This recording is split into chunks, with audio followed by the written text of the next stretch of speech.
We are live. Greatest producer of all time, Lewis Lee, says we're live. Ladies and gentlemen, welcome.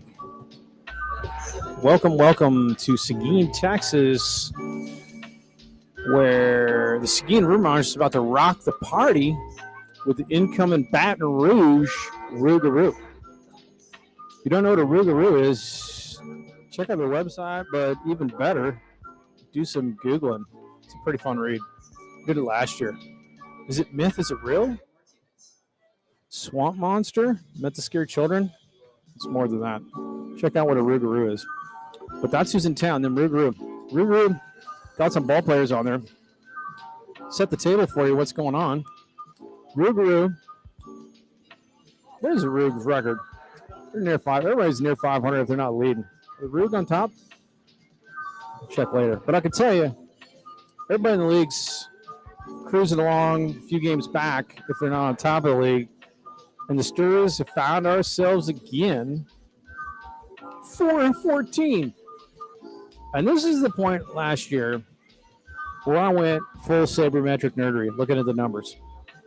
Because we were close. They hit away, bounce the ball away. We're closer to a 6-8 team, really. 6-8, maybe 7-9. I don't know what it was. But it's time in the sort of said, you got to believe. And I will always do that because I'm a homer and I love the Stars. But I love the coaching staff. I love the leadership we got around here. I love the players. And you got to believe. And you also have the fear factor when you're 4-14. Your team either thinks they got it locked up, which messes with their heads because overconfidence ain't going to help you. Or you're like, can't lose these guys. They're 4-14. We get the sweat factor. We're coming up on you. It's like the tortoise and the hare. Must be in the tortoise. We're going to win this race.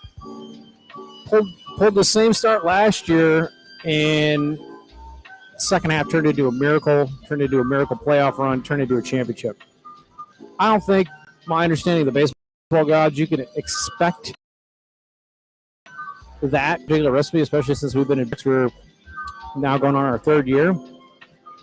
But if you are a 4-14 team, that's how you got to do it. You got to pick the spots to turn it around, and you got to keep believing, which I know we will. Get hot, and the way the TCL is structured, you can have a better second half than our first half, because our first half is now really in the process of just trying to build yourself back into the team you can beat, is what I would say. So the Stars, stumbling start to say the least. Numbers in a lot of areas as far as walks, runs, earned runs, errors, situational hitting, RBIs, runs driven in.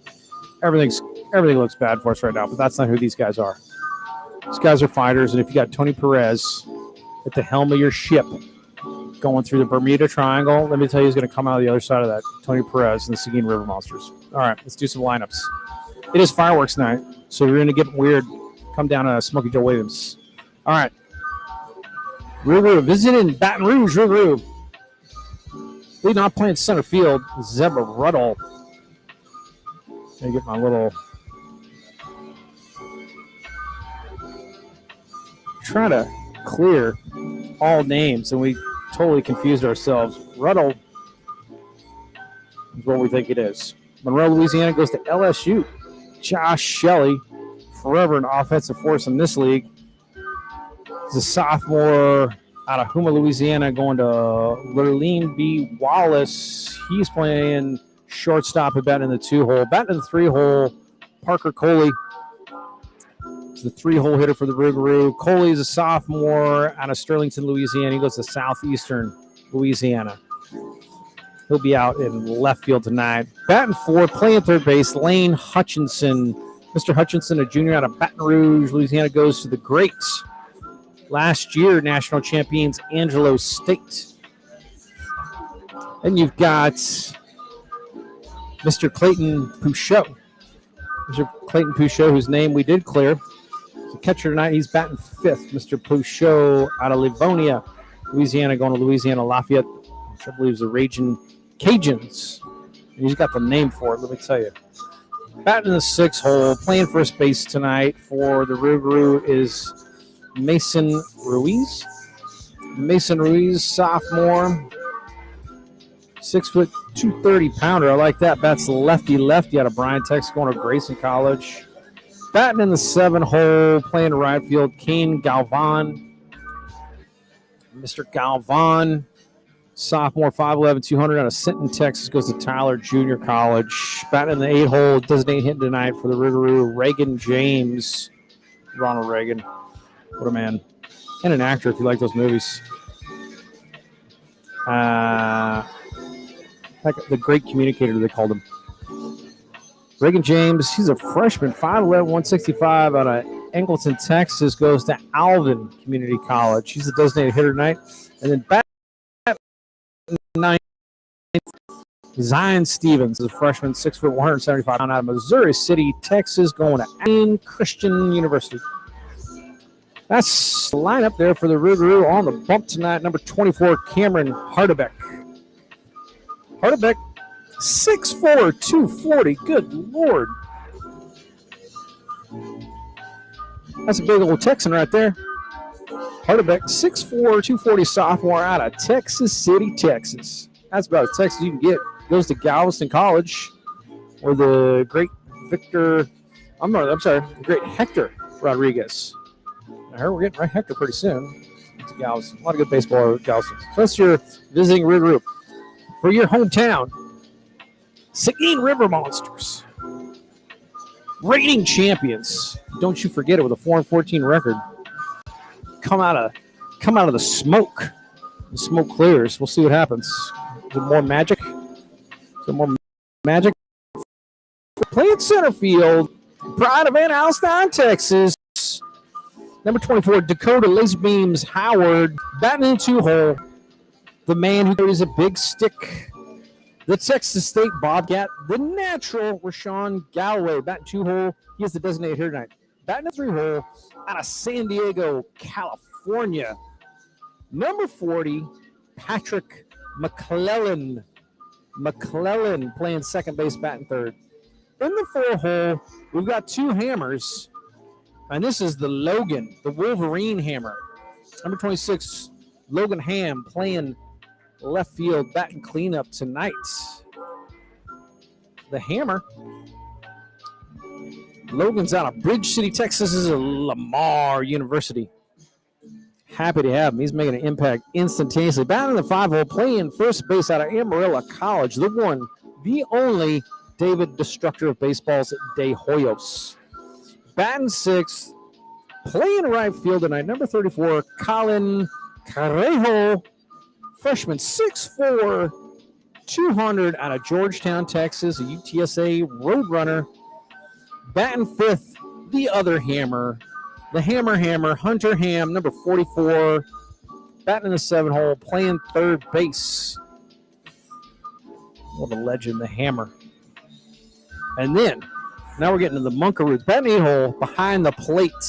Number 23, Caden Munkarood. Heck of a catcher, and he'll be locked up, mind melding with his bro Ham on the mound tonight. But batting in the 9 hole, playing shortstop out of Dodge City Community College now, the Charlotte 49ers' latest pickup in the transfer portal, our shortstop, number 29, Juan Rivera.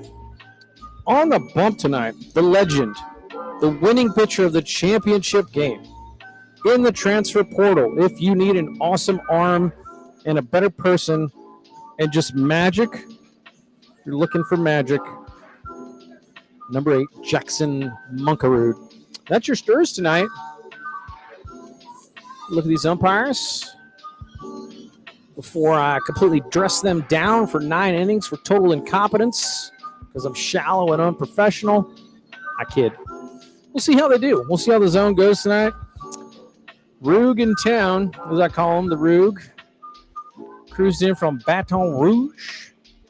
They've got some TCL returners, such as Mr. Joshua Shelley. Many times a problem. Casey Sinceri led the TCL in quite a few categories last year. Rouge picked him up. that was NIL money or, back in the old days when SMU was like handing out sports cars and stuff. You get Eric Dickerson. Those good kind of things. Is that how they got Casey here? I don't know. He'd be worth it, though. But anybody's game tonight, sit back, relax, get a cold one, get ready for some TCL baseball. If our sound sucks or any other technical difficulties, let us know.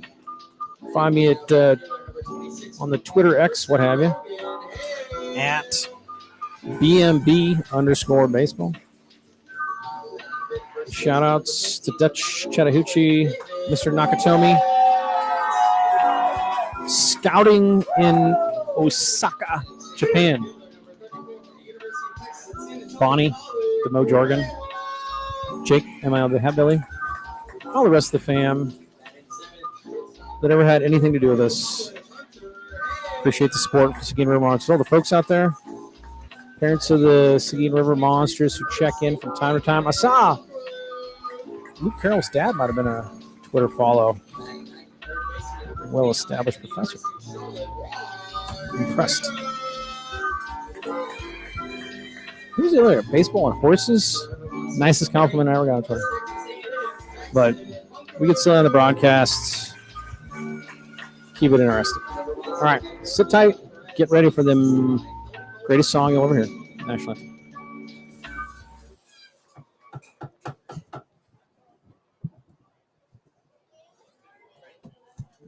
Fans, please rise for the playing of the national anthem. Can you see by the dawn's early light what so proudly we hailed at the twilight's last gleaming, whose broad stripes and bright stars through the perilous fight, o'er the ramparts we watched, were so gallantly streaming. And the rugged red glare, the bombs bursting in air, gave proof through the night that our flag was still there. Oh, say does that star-spangled banner yet wave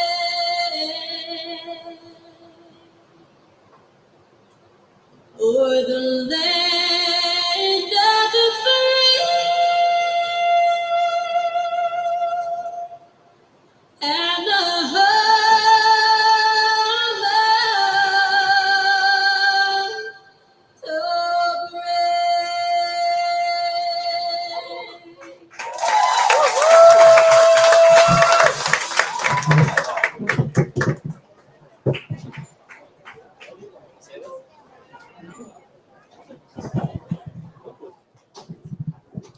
All right. Check.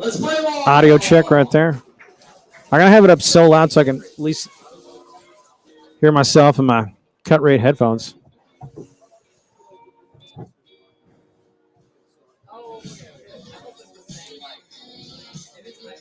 About to duel the Baton Rouge River. I'll pull up some Point Street sacks on my telephone. Tell you what the Rouge are. All our stuff's showing up on Baseball Reference now too, which is nice. You're not familiar. Everything shows up there from Point Street to Baseball Reference. There it is.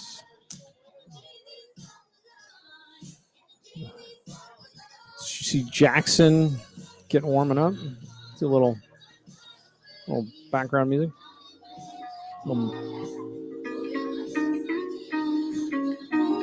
Gotta love Jackson Monkerud. I'll say it wrong. I'll say how I say it. Those Monkerud's legends here in Seguin. Can't walk down the street, frankly. All right, let's take a look at standings. I'll tell you what them dadgum Rougarous are. Baton Rouge 10-8. A couple games over 500 though. They got a 2-game losing streak going. Middle of the Louisiana division, King Cutters behind them at 10-10, and the Gumbo Gators are on top at 11-8. So Louisiana division pretty tight. Victoria Generals, cream of the crop here in the Texas division at 13-6. As the leadoff for the Rougarous steps in against Jackson, who starts them off with a breaking bomb. Ruddle 1-0. Mr. Zeb Ruddle. But Victoria 13-6. Brazos Valley Bombers 8-10, and then us in the cellar 4-14. Goodness. Monkerud paints like Rembrandt on the outside corner. Or perhaps Michelangelo working on the Sistine Chapel. Getting up there in those scaffold. How many years was he up on the scaffold? Lined in the hole, leadoff hit for Zeb Ruddle. So 1 on. While you think about Michelangelo laying on his back on a 60-foot high scaffold. I'm sure that was safe. This is going to be Josh Shelley, the shortstop. Shelley's been a problem for me personally here in Seguin, watching this dude hit stuff all over Smokey Joe. So I don't know if you resort to voodoo like Serrano from Major League or what you do. Nice pitch right there. Monkerud comes on the inside corner. Monkerud will mix and match, and don't think his fastball can't get by you if you're looking for different stuff. Very effective pitcher. Ooh, nasty breaking stuff. Fool Shelley 0-2. Here's what I'm saying to Zeb Ruddle. Zeb Ruddle's leadoff guy. He's a center fielder, so you know he's wheels.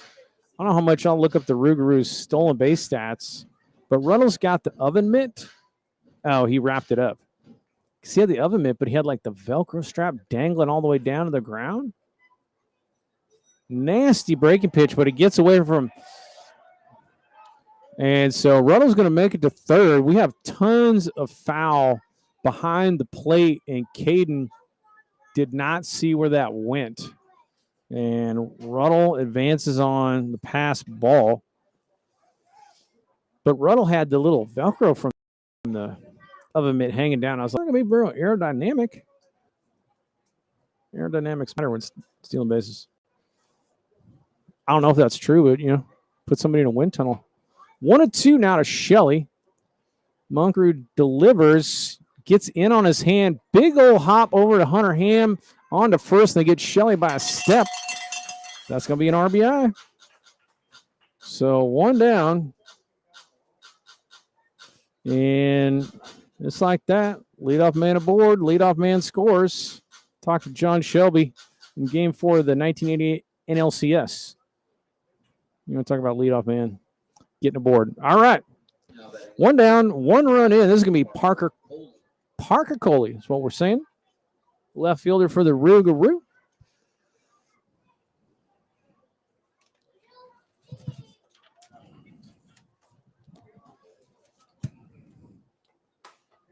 Nice pitch. Coley throws his hands up like, well, that's in. That was right on the corner.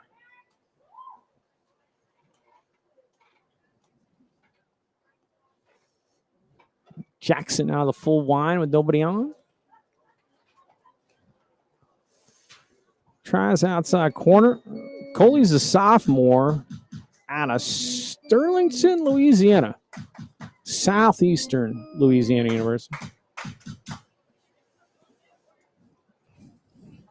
Nobody on, 1 out, 1 run already across. There's a big breaking ball, but it misses out. 1-1.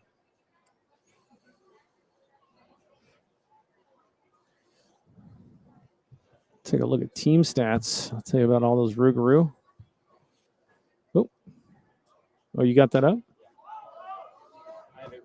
Skied, called for by Juan Rivera, and he makes the catch. So Coley skies out to short, 2 down. Third baseman, number 34, Lane Hutchinson. Let me tell you about Lane Hutchinson, a junior going to Angelo State. If Angelo State is not a baseball program, you need to know about it. If you don't know what's going on out there in San Angelo, those Rams, that coach is the only coach they have ever had. Scott out to right. It's going to be, who's our right? Is that Hammer out there tonight? Or is it Correjo's in right? That's Correjo. Colin Correjo rounds out, but they won the, I believe they're D2 now. They were NAIA. Everybody moves around. But they play the small ball. They play the fundamentals well, and they're just a 40 win team every year out there in Angelo State. But they finally, same head coach they've had there forever. And, I mean, you can get to the College World Series, D2, D3, whatever. Past that, it takes magic. Everybody up there is good. And to work as hard as they worked out there at Angelo State and then get over the hump, man, congratulations to those dudes. They do it right. I love a bunt. All right, we'll take a break, folks. Stick with us. Bottom of the first coming your way. 10,000 feet. I gotta fly. Get me a ticket. I wanna feel the heat. Fly over the ocean. I take you along. Like a rocket man. I live from motion. We land in New York City. 'Cause I love the way she moves. Gotta hold on tight all through the night. Get on to the aeroplane.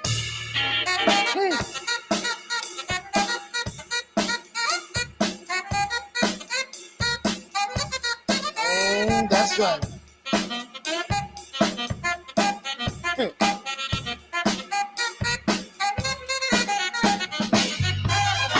Gonna let you go it along. Bring me along to some fun. Ha. I travel light. All right. Get your look here at Cameron Hardebeck. Tell me, I don't think this dude's 240. I'll give him 6'4". I don't know if I'm gonna give this dude 240. He looks too slim. Too slim for 240. Dakota Laserbeams Howard. And he serves that one into center. I think it's gonna drop. Diving.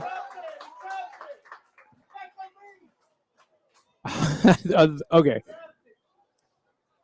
So the home plate umpire, that was weird. So it lined out to center, and there's 2 umps. I don't know what the first baseline ump was doing. He just like turned his back on it like it wasn't.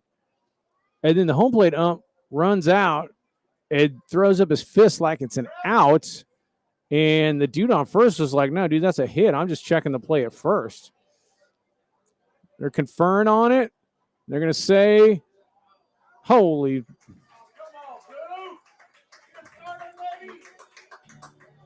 I couldn't tell because, like, I think it was a second baseman, Zion. I got my thing here. Zion Stevens was, like, crashing out there, too. And maybe his head went right in front of where the center fielder was diving. So, diving catch then by Zeb Ruddle. Might have trapped it, might not, but the first baseline ump just gave up on the play, essentially, and turned his back. It's like, I'm not going to watch it anymore. And the home plate dude had to run out to the grass and, like, I'm calling that a catch. Strange play as it is. It's going to be scored as an F8 1 down. Bottom of a single, might not. I don't know. These astrophysicists would tell us there's infinite realities. So I'm just telling you, there's a reality split off somewhere where Dakota Howard's on first base, but apparently not this one. So here's Rashawn Howard, 1-0. Gets Hardebeck, the big righty. He goes outside, 1-1. Outside fastball. Hardebeck out of Texas City. I just like saying that. When it's Texas City, Texas, you can say Texas twice. 1-1. Be careful with Galloway. He hits it hard out to right, going back on it and making the catch. It's a right fielder, Rene Galvan. So Galloway gets good wood, but a little bit too high. And 2 fly balls, 2 down for Hardebeck. And here's Patrick McClellan out of Palomar College. One of their total studs. I'm sure D1 program is going to pick up on Patrick. And Hardebeck decides to go first pitch curveball and drops in a beauty for 0-1. As I watch these games, I get distracted with my book and everything else, but I'm always looking for tendencies. I think that's another breaker. So 2 breaking balls in a row. Catchers, pitchers. It's right. It's not AI anymore. It's like humans. We fall into tendencies sometimes. What's working, what we like. Whoa, that's a weird cue ball. The reason McClellan was sprinting down down to first, even though it was 4 feet foul, is because he could see how hard it was spinning. It was anybody's guess where that thing jumped back into the field of play. Total cue ball with plenty of English. Back to 0-2.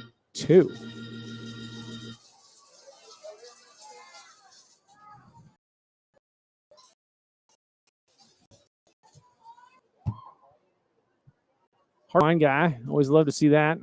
You don't get coached into everything straight. And he goes with another big hard breaker and gets McClellan. Feel like McClellan saw that pitch pretty good, but he swung through it. No runs, no hits, no errors, no runs. So a lot of breaking balls on that at bat. And a 1-2-3 inning. Mr. Hardebeck will go to the top of 2.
All right.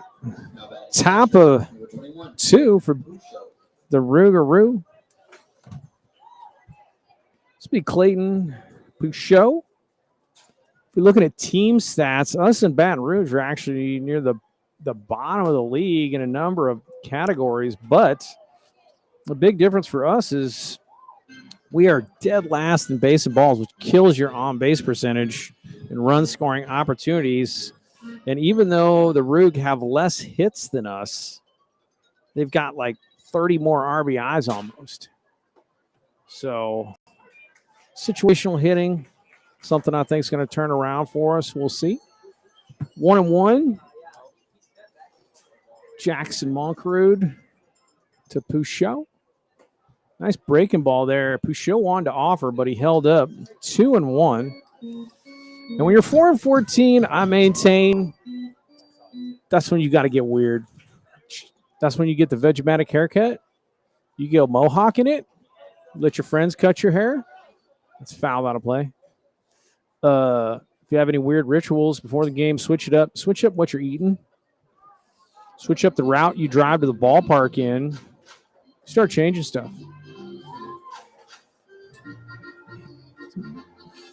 And see what happens. Trying to juke the baseball curses and trick the baseball gods. Count goes full to Pouchot. Thanks for tuning in. Shout outs to the Seguin organization. The one, the only general manager, Scotty B. Living legend. Oh, nasty. All right. If you check out the broadcast, you know I'm saying it. A full count in the TCL is 75% of the time breaking ball. That's up from 70%. I would sit breaking ball full count in the TCL just from sitting in the booth and watching these games. I mean, college players, they have control. This isn't like, JV high school where you got to pipe it. But the prevailing wisdom, I would just sit on the breaker. Anyway, nice pitch. One down on the K. This is going to be Mason Ruiz, the first baseman.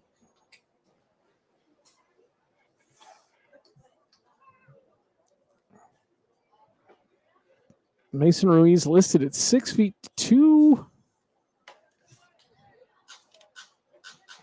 230. I'm not buying that either. Hardenbeck ain't 240. This Mason Ruiz ain't 230. Come on. Better look like a truck driver for 6 feet 230. Dude looks. I think Mason. I'll give you 205 and might go as high as 215 on a 6 foot Mason Ruiz. I'm not giving you 230.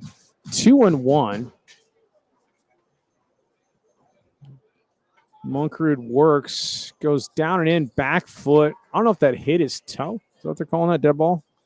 Hit by pitch. So Ruiz aboard on a hit by pitch.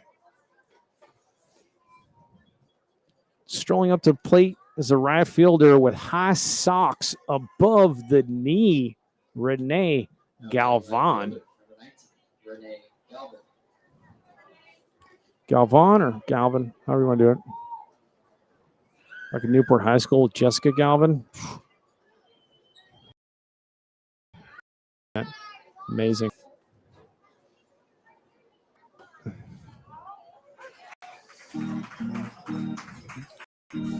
All right. Inside corner. Jackson 0-1 to Galvin.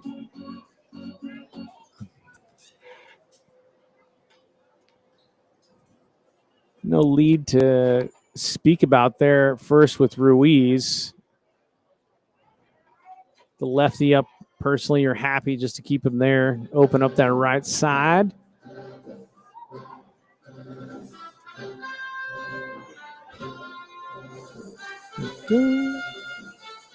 I love it when we play the Indiana Jones theme song, but I'm not going to go into my Indiana Jones lawsuit. Side trivia. You had to be in an earlier broadcast for that. 1-1. Nice pitch. That's what Jackson can do. You're looking for this. He goes inside breaker and then comes up away, tailing a hard fastball. It's just fouled off. He gets to a 1-2 pitchers count. So one down. The right fielder Rene Galvan on. Mason Ruiz on first. Double play dreams. And he gets him. Jackson Moncrude's second K this inning is he breaks it off down and into the lefty. And I will tell you, as a lefty who's struck out on that very pitch many a time, that is a kryptonite.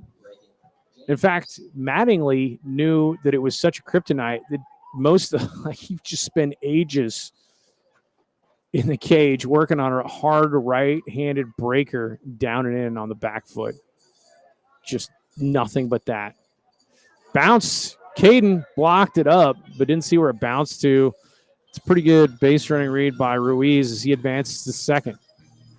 So 2 down. This is going to be Reagan James, a designated hitter.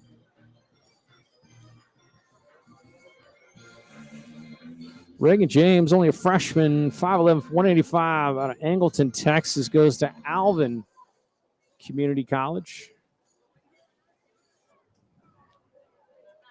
Can't remember that name. There's a heck of a good rock band came out. And I don't know if Caden is working on a new glove, but a couple balls got away from Caden Monk. And he's frustrated a little bit. So 2-0 to number 23, Reagan James.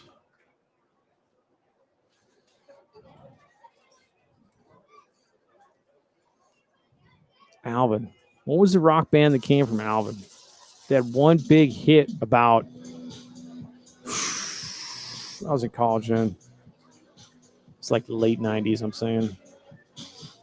Saying late 90s. Could be wrong. Because they say Alvin a song here in Alvin. Whatever that song was. I don't know. 2-0. The designated here for the Rougarou. Ruiz lurking at third. And that's a run-saving block right there by Caden Munkerud. Jackson has all the confidence in the world in his bro. Got to be able to extend the sliders down and into the dirt. So 3-0. James.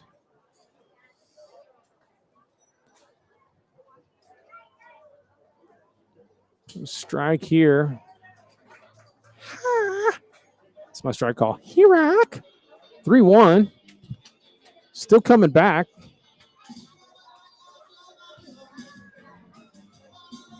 Great turnout tonight. It is fireworks night. And I can tell you from being here for a couple fireworks night, whatever this pyrotechnic outfit is, bounced over the hole. Hunter Ham gloves it onto David De Hoyos, and the Rouge get nothing. So good fielding gets it on the 5-3, and Ruiz stranded at third. Go to the bottom of 3 while you think about pyrotechnics as your next career.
Lamar Cardinal, Logan Ham.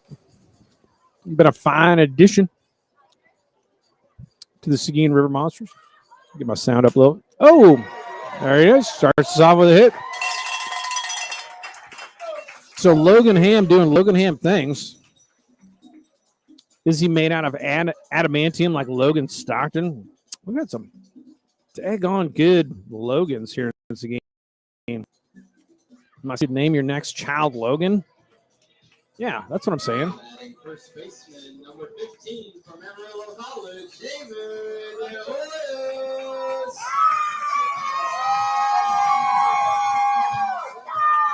De Hoyos, one of those dudes I'd love to see like exit velo bat speed metrics on. I like this young man's ball game. I really like his attitude, man. He just smiles around the ballpark. Just smiles. You see David De Hoyos, I think that's making your day better. Great hitter to have up. With the Logan Hammer on first. Hardebeck checking him out of the, peeking out of his eye. Hard slider for strike one. Fairly good pitch, if I do say so myself. Hardebeck's not 240 pounds. Find me the scale. No way, dude. I mean, dude looks like an athlete. No way. 6'4", 240? You better start crushing some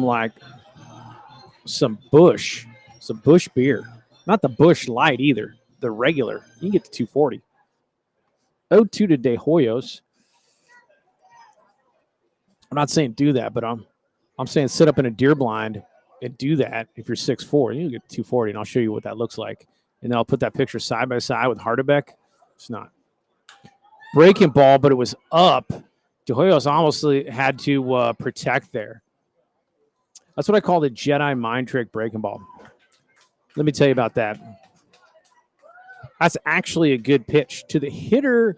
Like everybody watching that, they're like, oh, that's you breaking ball up. Or a hanging breaking ball. That was a high breaking ball. But if you're De Hoyos, you're 0-2, you probably see spin and it's up around your letters. You're like, dude, that's going to break down into the zone, and you're almost forced to swing at it, and then you've decided to swing after you see the spin, and you're like, that's going to break in the zone, and as a Jedi mind trick, you're kind of late. He got good wood on it. He skied it, but it was just up.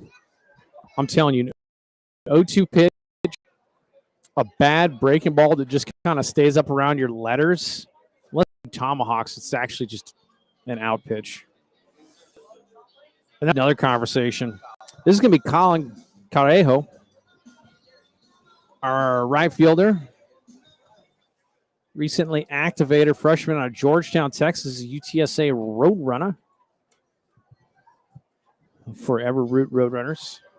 Live in San Antonio. They haven't kicked me out of the Bexar County or city limits yet.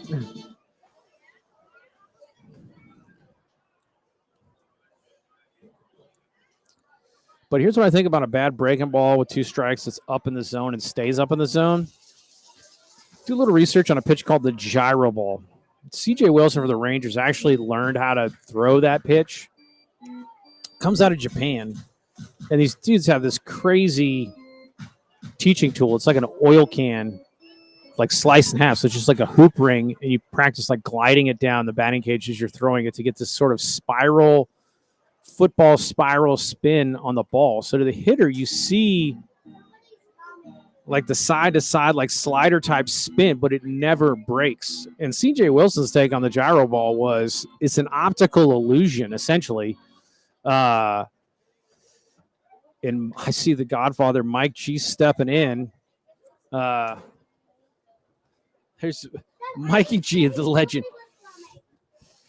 That's 2-1 now to Carejo with the hammer on first, but the gyro ball is like, to me, according to C, it's like, dude, it's an optical illusion. It spins, it just kind of, it honestly just glides. It doesn't, even the hardest fastball has some sort of decline in elevation, even though it seems like it jumps on you when it's really thrown hard. The gyro ball kind of glides past you, so it's not even thrown that hard, but it stays up. Weird pitch, but that's what that De Hoyos at bat made me think about. Is Carejo draws a walk, and now we got something cooking. That was F8, one down, 2 runners on, and I think we got a guest announcer, possibly, as Logan Ham, the hammer, comes up.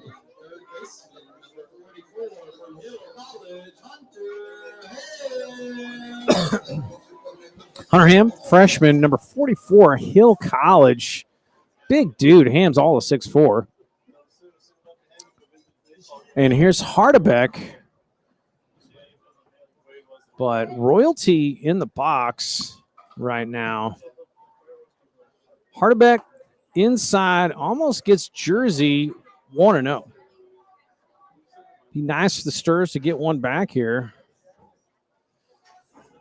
The transfer of ownership, which is classy owners from classy owners to classy owners. The man who started all, Mike G, visiting. That's hitting the hole. That could get through. Oh, and there's no play. Oh, my goodness. Hunter Ham rounded it. I don't know if you saw that. Shelley actually gloved it because he almost ran into the first baseman who had the ball. I think the only play you have there is go the short way to Zion Stevens at second, and he went all the way across. No chance to get Ham. He was rounding the base. So now base is juiced on the single for Ham. But Mike G, star of the franchise, gave way to the legendary Tommy and Kristen Stevens, doing an outstanding job at the helm. This is going to be Caden Bunkerud, big spot, one down, bases juiced against Hardebeck, who decides to go full wind.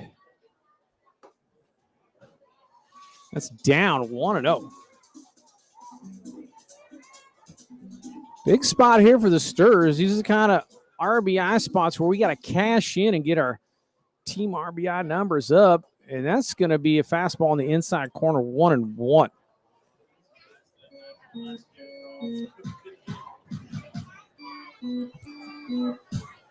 Caden Munkaroo with the bases juiced, one down.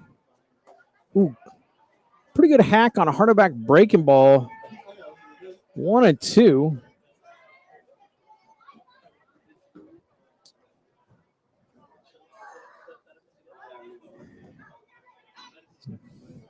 See Caden knock it the other way, perhaps.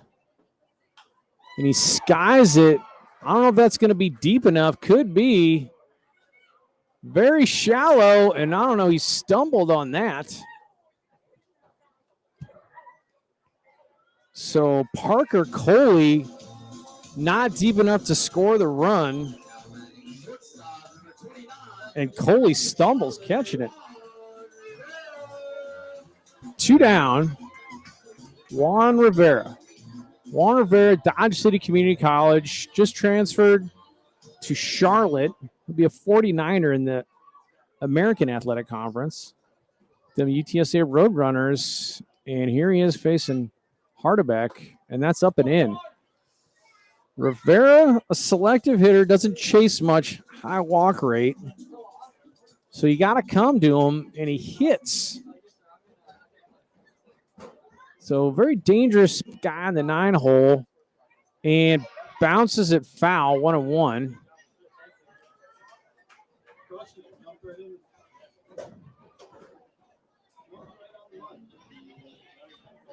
We'll get the guest announcing. So I gotta take a break to introduce myself. This inning is getting too juicy. But Scotty B did tell me that I would have the most outstanding guest announcer of all time. Oh, I think a ball might be off. Kind of a lot of glove movement, frame job there from Clayton Pouchot as it's 1-2 to Juan Rivera.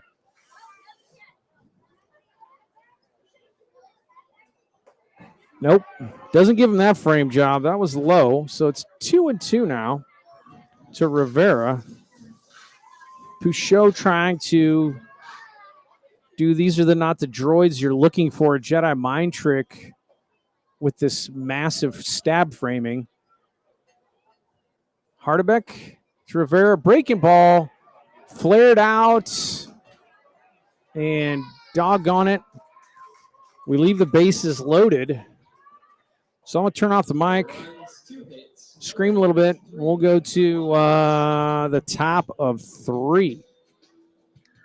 Whoa, that's a little bit loud. Let's bring it back down here. All right. All right.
Mic check it.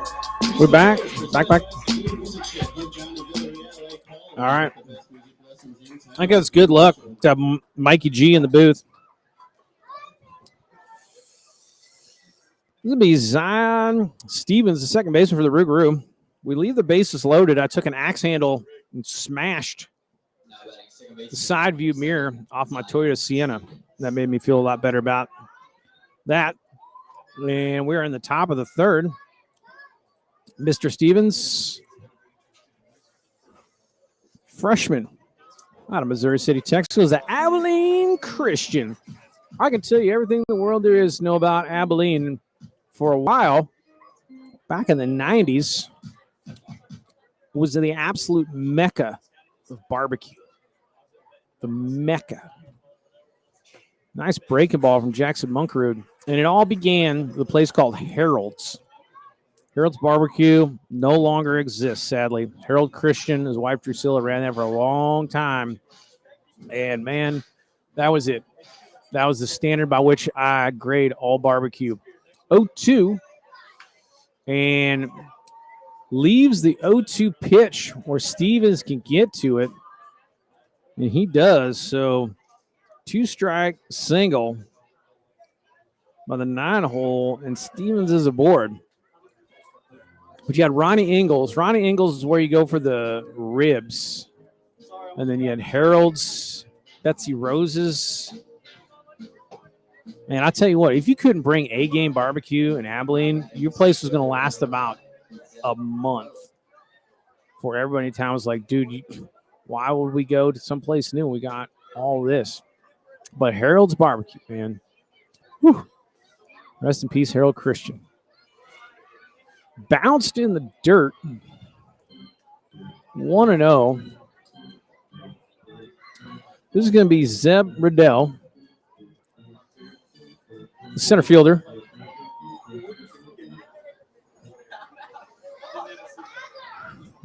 Led off. I guess he singled. I don't think he walked. He singled and scored in the first, and he singles up the middle again.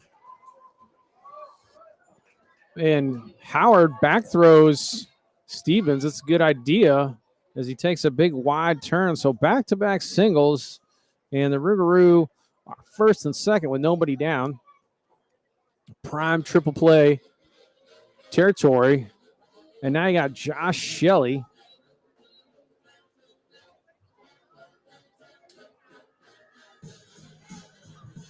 Shelley grounded out, but RBI drove in Ruddle. Apologize, butchering that. It's always one name I'm bound to butcher. First, second, nobody down. De Hoyos in for the bunt. Shelley does square, and Mulkerud blocks it up as Stevens advances to third, but Riddle got to look at that lead runner, see what he's doing. Always keep your eyes on the lead runner, but he's stuck at first on the first and third, which also make me curse. Got to have a defensive game plan on what you're doing first and third. Is the second baseman cutting it and gunning home? Or are you jumping up? Is the pitcher cutting it? Are you gunning it to third on a feint? I don't know. But you got to have a plan because they're going. It's a free base. At least we did that. Trying to bluff Stevens on the pump fake.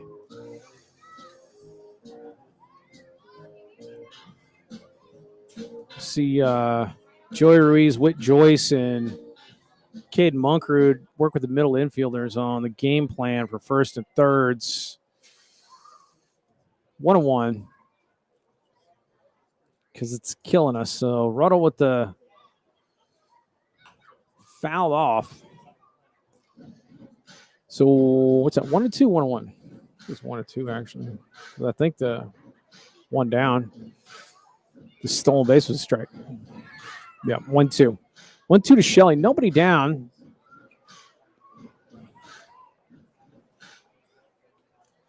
One-run ball game here in the third. Beautiful night. This time last year, every day was 105. It was only 96 today. Zion's going to try. It could be a play. Oh, the feed doesn't get there.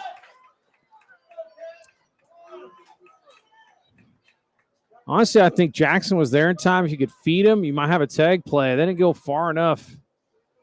But Stevens scores on very aggressive base running on the – I guess you ruled out a pass ball.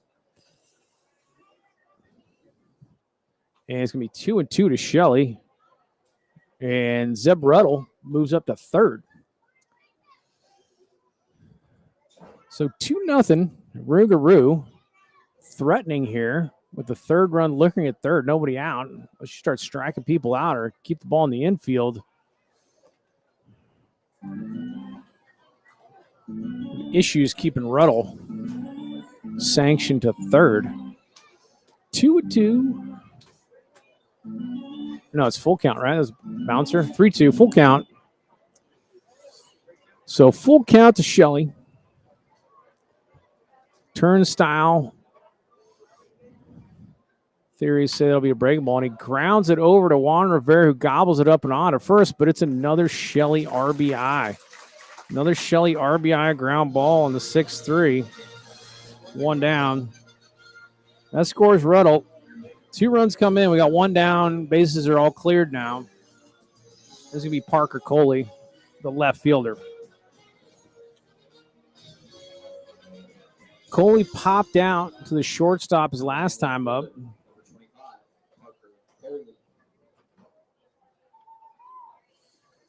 It's a sophomore. It's Coley.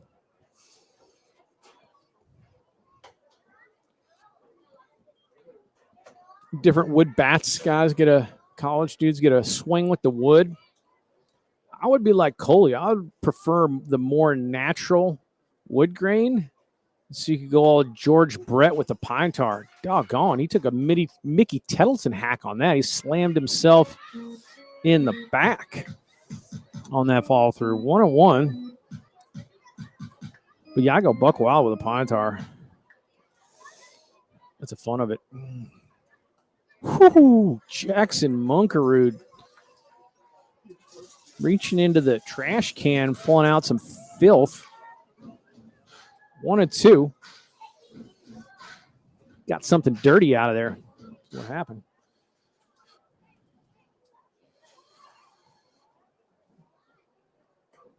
Goes back to it. Anybody's guess now because he got a fastball by him up and in. Got him to chase the break. This is where you throw the gyro ball I was talking about. Gets him to pop it, but it's probably out of play, foul.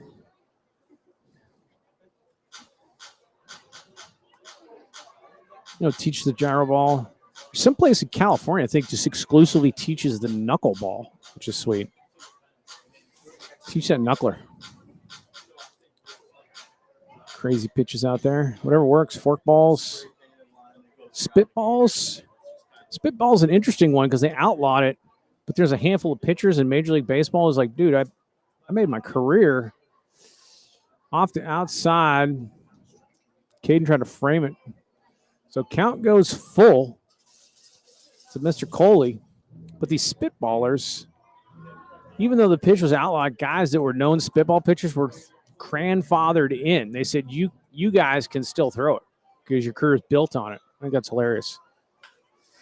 That's hit hard in the gap. Dakota Howard can get just about anything, but hit too hard by Coley.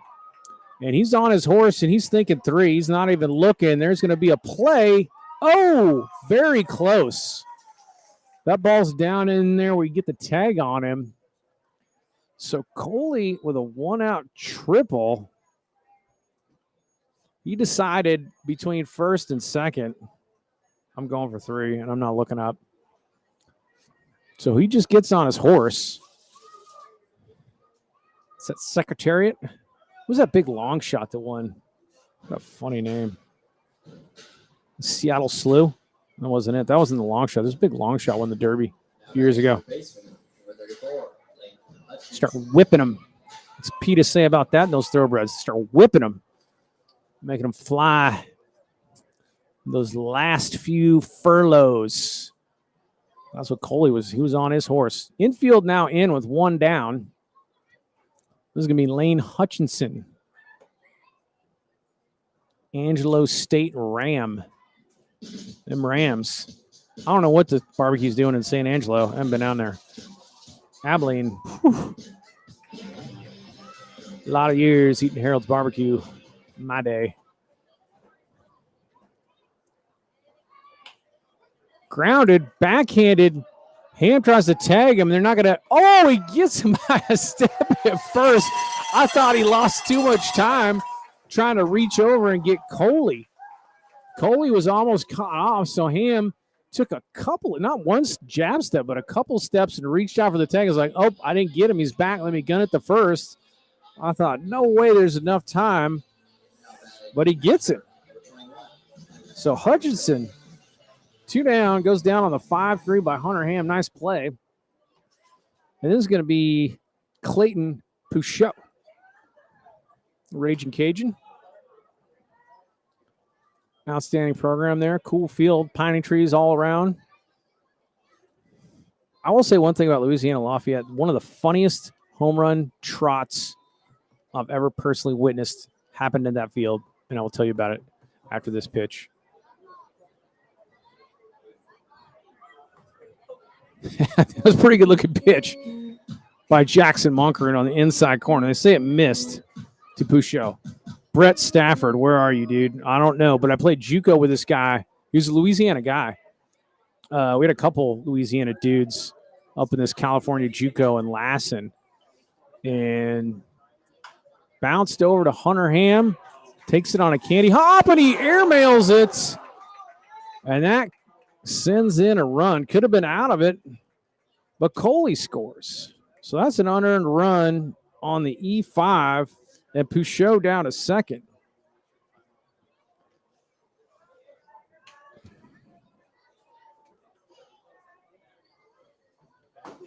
Louisiana Lafayette, yeah, Pouchot down to second. So Brett Stafford, go to JUCO with this guy. And we all get our spots, whatever, D1. We filter out into the real world. I'm going to South Alabama, and we're playing the Raging Cajuns. I don't know if they were Sunbelt then or what that was. This is Mason Ruiz.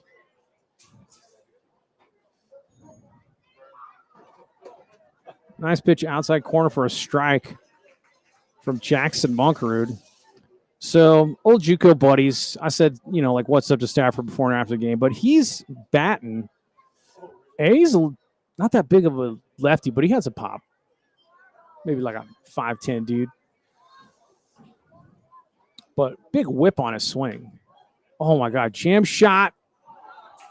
And good effort by Hunter Ham on the jam shot. Just fouled over. So 0-2 to Mason Ruiz.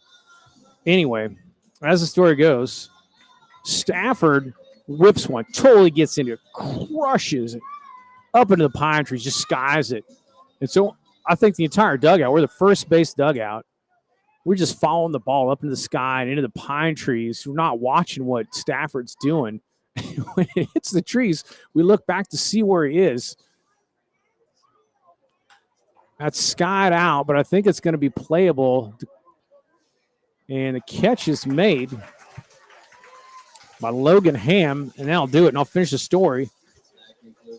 But one unearned on that. So Ruiz with the F7. So Homer into the trees. We'll follow the ball, and then we look to see where Stafford is.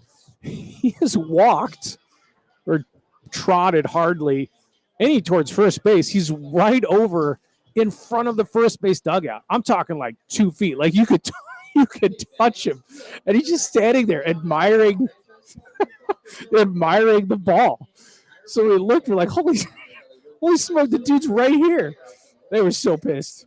My teammates were so pissed at Stafford, but because I knew him, I had to laugh. I was like, it was nowhere near. He was nowhere near first base. So after that, everybody starts getting the mouth. He just ignores it, doesn't even look in the dugout, like starts the slowest trot you've ever seen. It was a pretty insane pimp job. I mean, he didn't do anything like pimping with the bat, but to come all the way over to our dugout, which was a good 150 feet into foul. So far out. Brett Stafford, Louisiana Lafayette memories. All right. So River get 3. My story time, baseball story time continues. We go to the bottom of the third. Now we got work to do like we many times do against Hardebeck. Come on now. Come on, Stirs.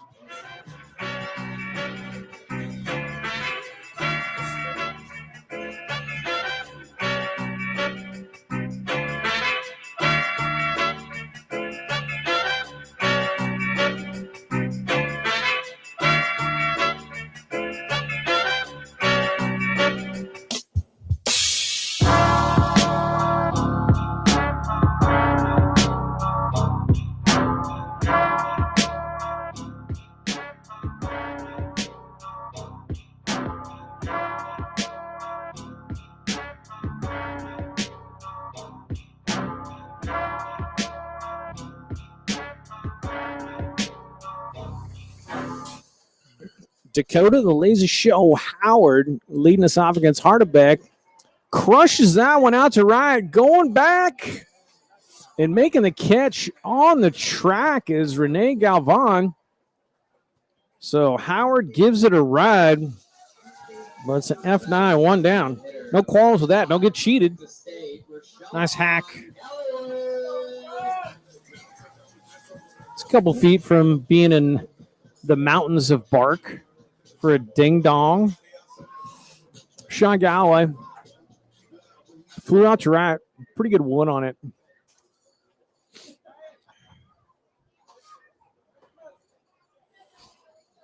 Rashawn Galloway. Here's what I think about when I see Rashawn Galloway. Outs or hits, he finds the barrel. So if he's fooled, he seems to find the barrel. I tend to jinx players when I talk this way, but it's true. Even his outs are hit very hard. And it makes me think, I mean, you can hate Barry Bonds if you want. Everybody's got their own opinions. But when people talk about hitting, it's interesting to listen to them talk about hitting. And one thing Barry Bonds said, of course, he was massively juiced, so makes the end goal much easier. But the point he was making, he's like, look, you play catch with somebody. You're out there in the outfield playing catch as he walks for Sean Galloway. Perhaps wisely does Hardebeck. So 1 out, runner on. But he's like, you catch the ball every time. You catch it in your glove every time, usually in the pocket. You catch it where you want to. you're swinging the bat, it's the same idea. You're trying to catch the ball on the sweet part of the barrel. Can you do it every time? You take tons of juice like Barry Bonds is, you could do it more often than not. But that's how I feel. I'm not saying Rashawn Galloway's on juice. I just feel like he has the knack to like find, he understands where the pitch is and understands very well where his barrel is and the sweet spot is. Dude barrels a lot of stuff. As it is, he's on first with a base on balls. And this is Patrick McClellan. McClellan having a good year for us, playing some good D, providing some good offense. We need to get it going here. Hardebeck with the breaking ball out. 1-1.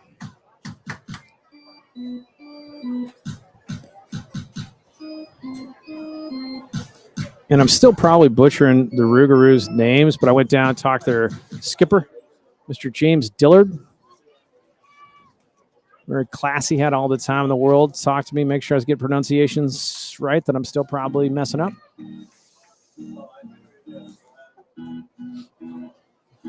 But he's like Hardebeck, right? Talked to one of his buddies from college. He's like, yeah, it's Hardebeck. Got to have that E in there. 2-1. Checked it. This blue's going to say that's a strike, not on the swing, but on the pitch. 2-2. Sean Galloway, essentially our leading hitter in many categories, leading the league in a lot of categories. Sturz will hit and run, and you can hit and run with Rashawn.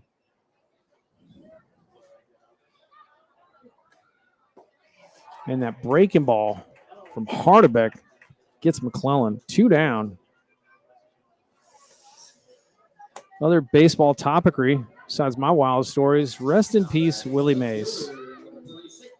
He had the game at Rickwood Field, the MLB, doing some very good things to acknowledge the mistakes of the past, to say the least, as far as recognizing Negro leagues as major leagues and doing things like going down to Rickwood Field. But I believe Willie Mays, that's where he was playing when he was a teenager on that field. And his father, he's like third generation. His father was an amazing semi-pro player, or pro player, as was his grandfather. So Mays was playing grown. Did he catch that out of play, right? No way. No. Coach is going to come out and say it's out of play. It's foul out. So he catches it way over what we think is there's out of play marked off here. But they're calling the foul out on Logan Ham. We'll get back to some more Willie Mays talk. As Ham fouls out for the third out of that inning. I was like, there's no way. It went totally sideways. I got a wall here. I couldn't even see the play. So apparently heck of a run by Parker Coley. So Coley goes triple, and then he goes crazy into foul territory, makes that catch to get Logan Ham. Parker Coley making the play. So I guess F7 on the foul out. The whole booth saying that's out of play. I don't know. Guess not, because our coaches would have argued it for sure. All right, take a break.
All right, I stand corrected. It wasn't Coley. It wasn't Coley on that catch.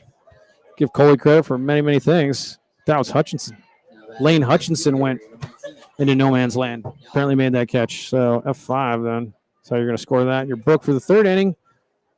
This is going to be Renee Galvan. I could tell by the socks. Right fielder. Rob Dakota Howard of a hit last inning. Thanks for tuning in. Some TCL baseball out here in Seguin for fireworks night. I can see my 7-year-old roaming the stands with his Polaroid. It's a losing proposition. So check this out. I'll send the 7-year-old into the stands. It goes 1-1 to Calvin.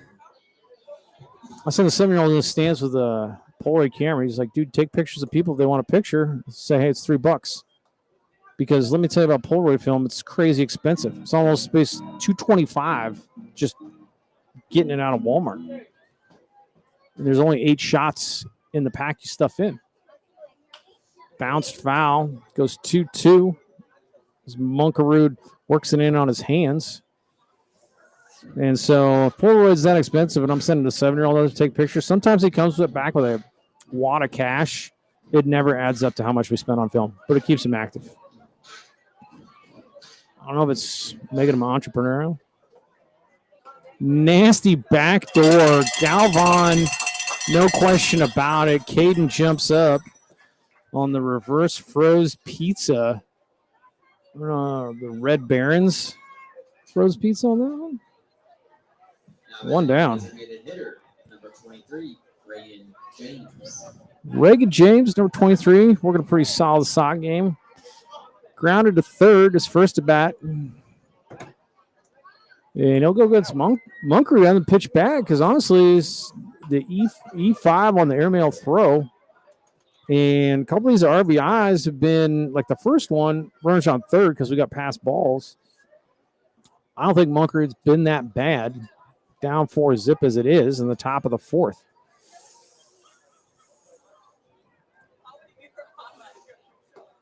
Good placement. I don't know where that missed. I guess that was low, but he hit a spot. 1-1.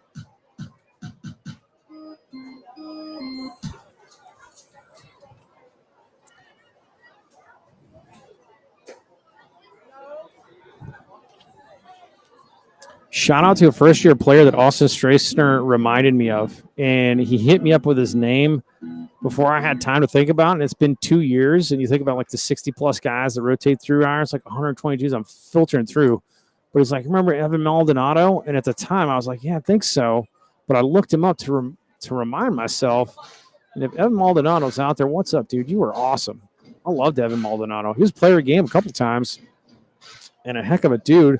And one of the only guys really interested in my Japanese and Korean baseball cards, frankly.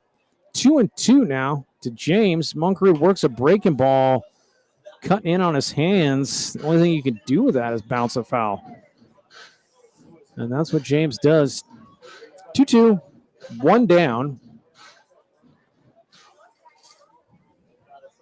Gorgeous night, Smokey Joe for fireworks night.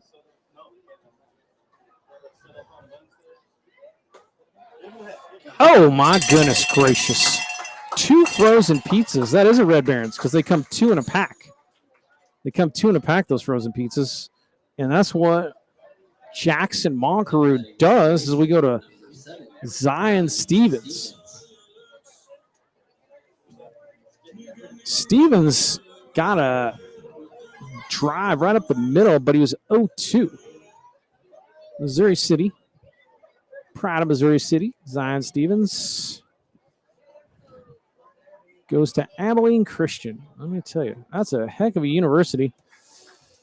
Outstanding football and track program. And if you didn't know, the great poker player, Doyle Brunson, went to Abilene Christian. Another thing you don't know about Doyle Brunson, the great poker player who won like the first 2 World Series of Pokers ever at Benny Binion's Casino in Las Vegas. Yeah, he got drafted by the Lakers.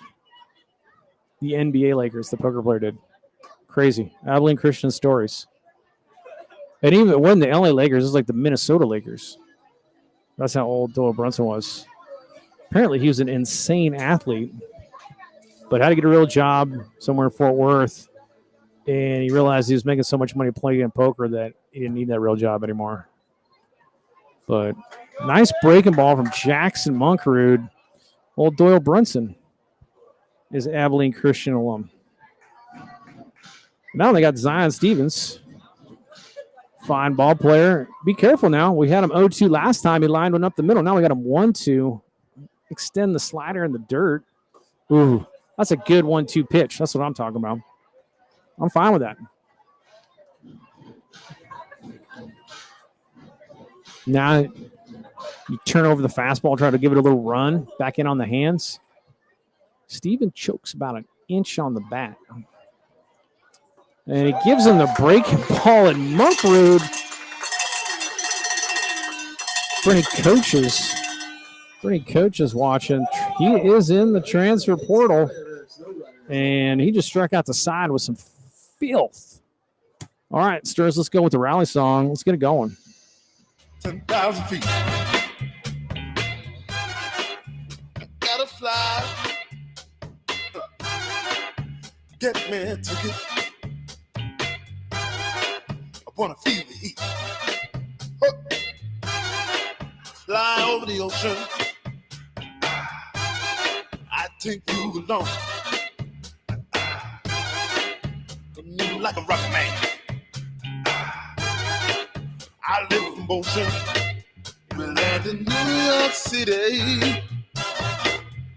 'Cause I love the way she moves. Gotta hold on tight all through the night. Get on to the aeroplane.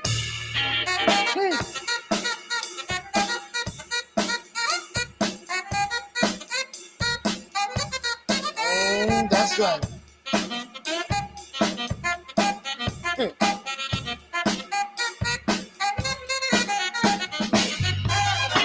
I'm gonna let you go it along. Bring me along for some fun. Ha! I travel light. All right. David De Hoyos going to start us off here in the bottom of the fourth. But I was talking, rest in peace, Willie Mays. Say hey, kid. First baseman, number 15, Amarillo College, David De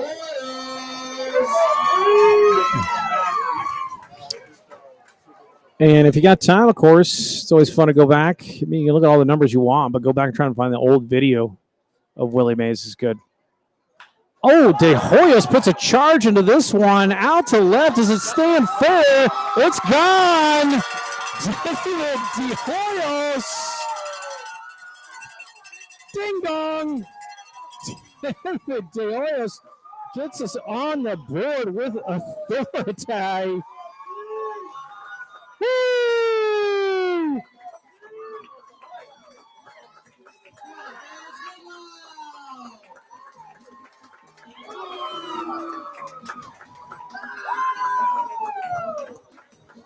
Crushed. David De Hoyos. You are my hero. I love that he hits his dongs at home for me so I can go crazy. Roped. My goodness. So Colin Correjo follows that bomb with a drive into right, and the Stirs swinging the bat. It's going to be Hunter Ham. Singled his last time. That was De Hoyos' power amazes me because his opening day homer was also a sky job. You talk about ideal launch angles. I don't know if they are. I think he's hitting those things to the moon. I think you want less launch angle, more steeper, whatever that is, 37 degrees, whatever they say it is. You're going to have a meeting on the mound here. This is probably going to be pitcher coach Sean Teague. Nope, number 45. Who's that? That's Cody Jameson. Cody Jameson going out there. Settle him down. But De Hoyos, both homers, just hit to the moon. Don't know if you could pick them up on air traffic control. I'm sure you could. I don't know what point you have to register with NASA because you're going into orbit, how that works with weather balloons and such. But I think his balls that he's hitting out of the park here at Smoky Joe are leaving the atmosphere for a period of time and then returning and not fully burning up an impact, re-entry into the atmosphere, but sky bombs. That's going to be his new name, Sky Bombs. David Sky de Hoyos. Holy. Here's Hunter Ham. Colin Crejo on at first with nobody out. Stir's trying to cook. Got the pot out. Put some oil in it. Turned on the range. Threw some garlic in there. Got some butter in there. And it's starting to smell real good in this kitchen. You know? Want to know.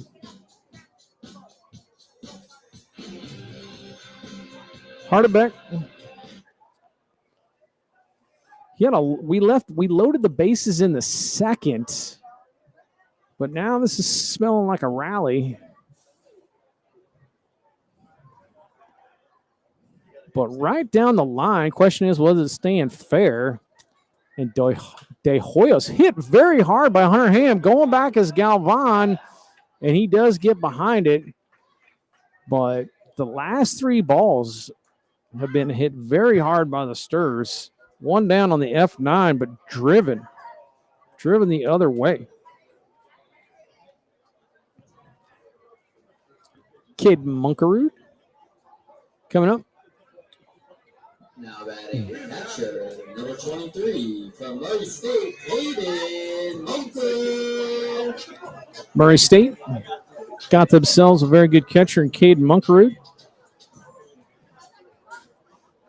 I'm not saying because everything I dream up backfires, but with the big hole on the right side is the at-bats where I just look for a slider and try to go the other way. Oh, my goodness. Hard slider break a ball behind the head of Munkerud. As Correjo steals. No throw. So hitters count to Munkerud. The right side hole closed up some. But you got the same thing because you got Zion Stevens checking the runner at second. And you got Ruiz more towards the line. So there's still a massive hole on the right side, really. Instead of trying to pull the breaker, shoot the breaker. That was one thing about Willie Mays. Powered all fields. He's like, man, you got to be able to hit it everywhere. You got to go with that pitch. Zion Stevens checking on Correjo. Bounces it. Hardebeck bounces it.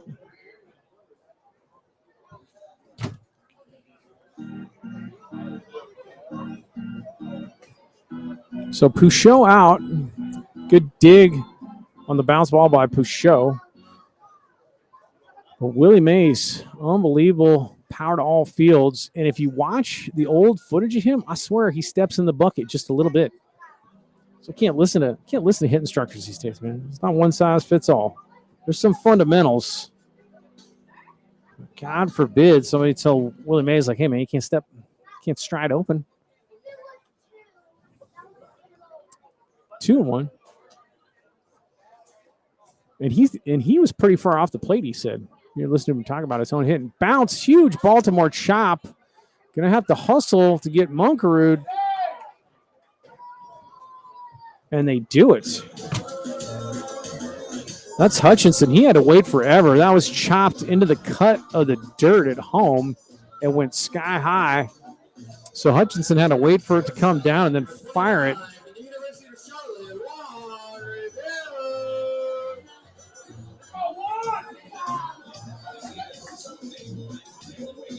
So Correjo at second, Juan Rivera, and it's Hardebeck with 2 outs now. We got one on the De Hoyos bomb, but we'd like to get another one and close distance, of course. It's up to Rivera. And honestly, it's a closer game. I think, let me see how many runs scored after the error last inning. I guess it was just the one.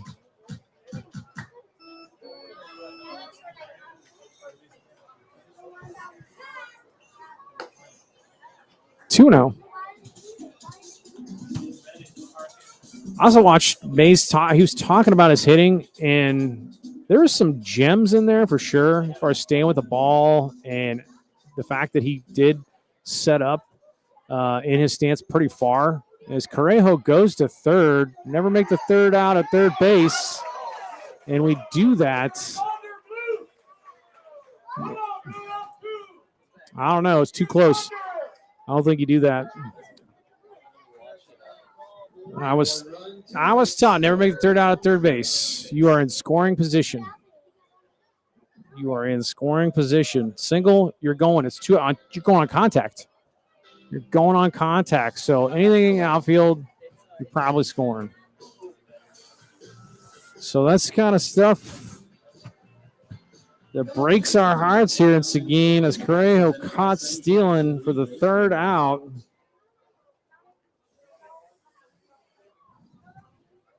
Bless it. All right. Let me go take the axe handle to the Toyota Sienna. On the field, it's Addie and Emma today. They're going to spin around our Centex Elite baseball bat 7 times and then race down to Caroline. Are you ready? Start spin.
All right, here we go, folks. Top of 5.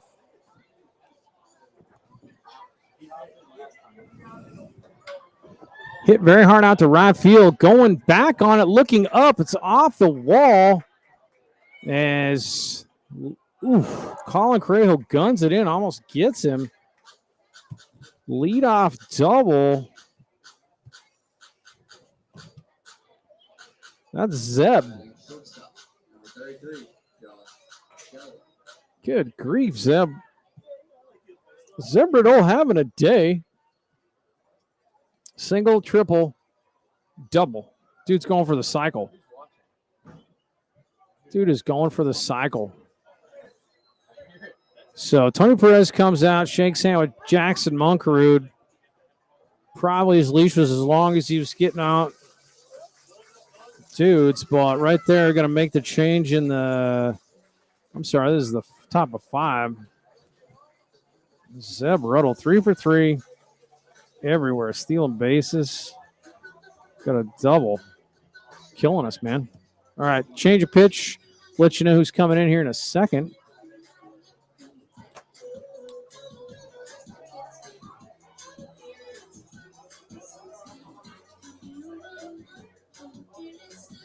Get out of the way. 19.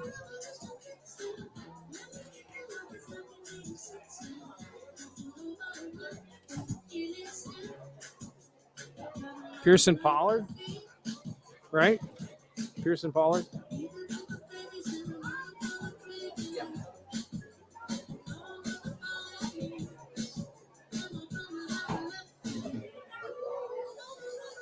Another Monsters, number 19, Oklahoma Christian, Pearson Pollard. Left-hander coming in out of Houston, Texas. Pearson Pollard goes to Oklahoma Christian. Let him loosen up the old firearm, and we'll be back.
Joshua Shelley.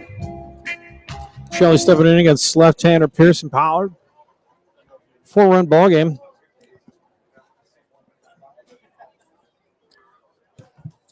Got Zeb Riddell. Better figure out his pronunciation real quick. He's causing a lot of damage.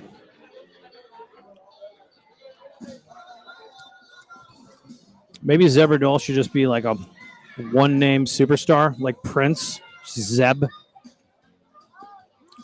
You know, like Ichiro. Let's put Ichiro on the back of his jersey.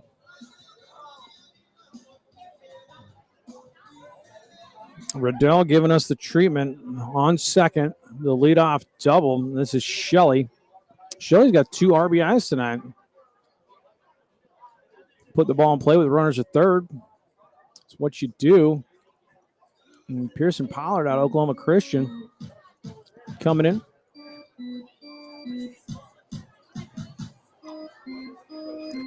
Count goes 2-0 to Shelley.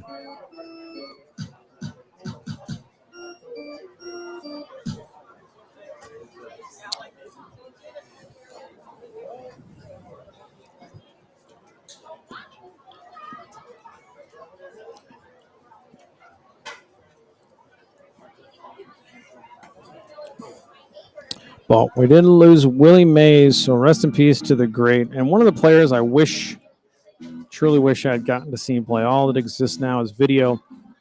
But one of the impressions I was given from Willie Mays was, if you read the great baseball book called Nice Guys Finish Last by Leo DeRocher, who, of course, managed Mays for many years, brought him up to the New York Giants. And great relationship with Mays, DeRocher. Very, very interesting book. Good insight on Willie Mays. What a player. What a player. What a guy. Pollard goes 3-1, and Shelley lines it into left for a single. So Zeb's going to go up to third, and now it's first and third. Shelley's probably stealing. I've never seen a first and third where people haven't. The TCL. I'll just say that. Get you any sort of math. I've seen people wait a few pitches. I can't remember a first and third ever saying static in the TCL. Ever. Parker Coley tripled. I don't know. That's what it was. don't know if Rodell tripled the triple.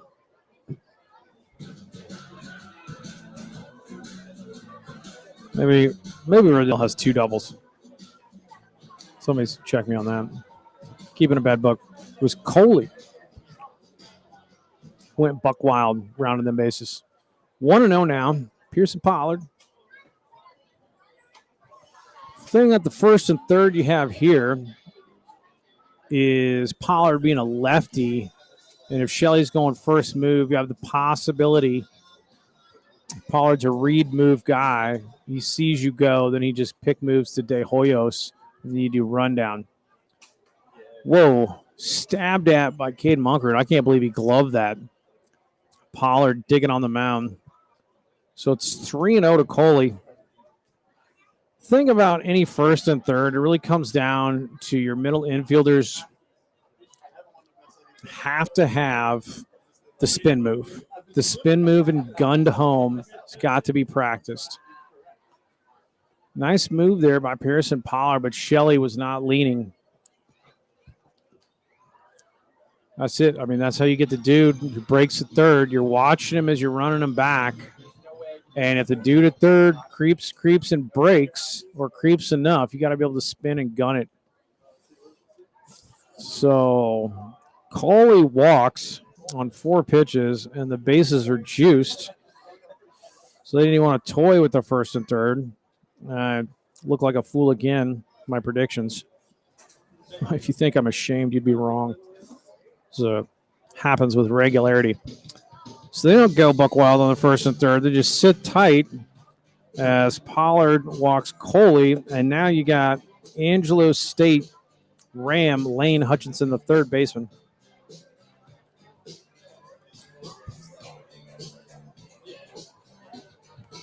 Willie Mays. But his video on him talking about hitting was really good. He talked a lot about going with the pitch and a swing, and how I thought it was interesting how far he said he stood from the plate. And if you look how far he stood from the plate, probably helped him get extension. And he also kind of strode, like his stride was just open just a little bit. He could still crush the ball the other way. Nice pitch there from Pollard, but I guess that's down 1-0. But the rest of the talk, like a lot of Willie Mays talking about hitting would be like LeBron James or Michael Jordan trying to tell me how to play basketball. It's like, you could tell me how you do it. I don't think I could do it the way you do it. Fastball down Broadway, 1-1. And the only comparable lens through which I can view Willie Mays is Ken Griffey Jr. But 2 different guys, lefty versus righty, and then just different. But their numbers are pretty similar, which is insane when you look at Griffey's numbers, that Mays were better in every single category almost. But something else. Would have been a delight, an amazement to see Willie Mays. Let's go to the ballpark. Let's see Willie Mays. Bases juiced. Nobody down. And Pearson Pollard bends in a breaking ball, but it misses 2-2. Pretty good bite. 2-2 to Hutchinson. Men's College World Series going on right now. Let's check on that.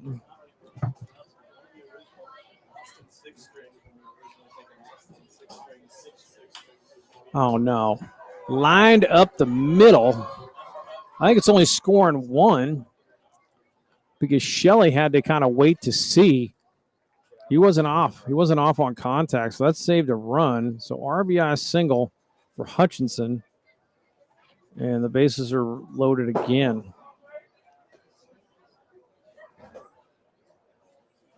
So that's an RBI for Hutchinson on the single.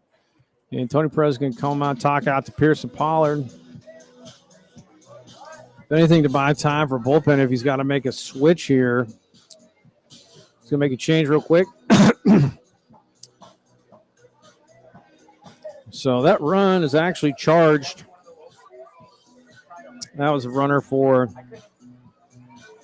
Jackson Monkerud, and all these base runners here are Pearson Pollard's. And I'll tell you our next pitcher is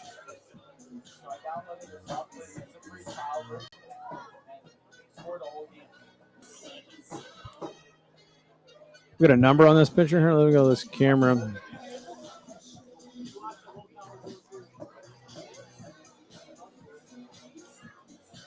Number 42, I believe, is going to be Thiele, right? No. Hunter Williams. Hunter Williams, one of our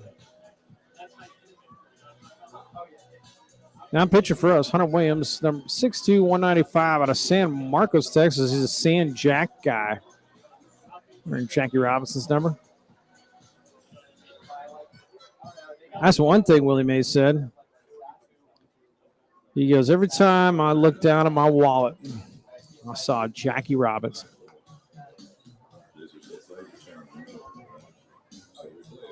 I understand that metaphor. So many people owe a debt of gratitude to Jackie Robinson breaking the color barrier. So, number 42, Hunter Williams.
All right, Clayton Pouchot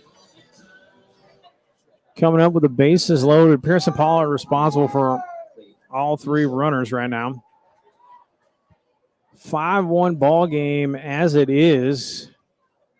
And Hunter Williams goes wide with a fastball, 1-0.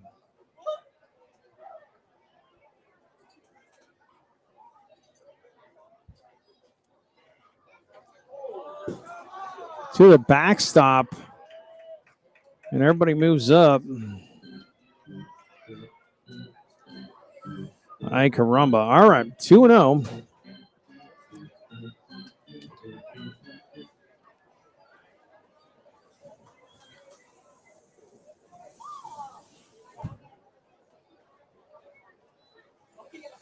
All right, let's see here.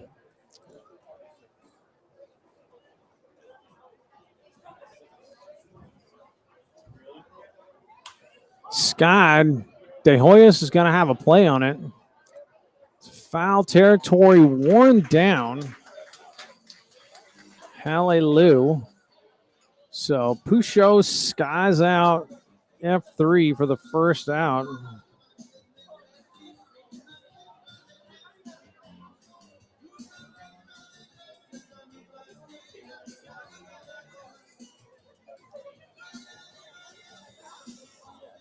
So if you're tuning in from back and forth,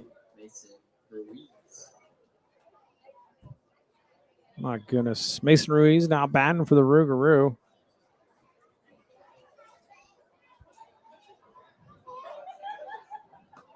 Oh, no thank you swing for Mason Ruiz for strike one. He's like, I'm going to swing. Nah, I'm not. Too late. So Texas A&M up 7-2 in the bottom of the fifth on Tennessee. A couple good ball clubs going at it there. Obviously rooting for the Aggies down here. As Ruiz bounces a foul 0-2 now. Head coach, the Aggies, Schlossnagel, one of the better names you'll get to roll off your tongue, was the head coach for the TCU Horned Frogs for a number of years. Outstanding facilities up there. I love seeing a game up Fort Worth. Oh, Hunter Williams, nasty slider in on the hands. That's the one that'll break your bat, you decide. I like the idea up 0-2. We're just going to cut it in on his hands. Run at third is Coley. Hutchison at second. Infield in, trying to limit the damage. And skied out to right and see what happens with it. Just bounces into foul territory. As Correjo just got a lot of exercise, frankly, on that.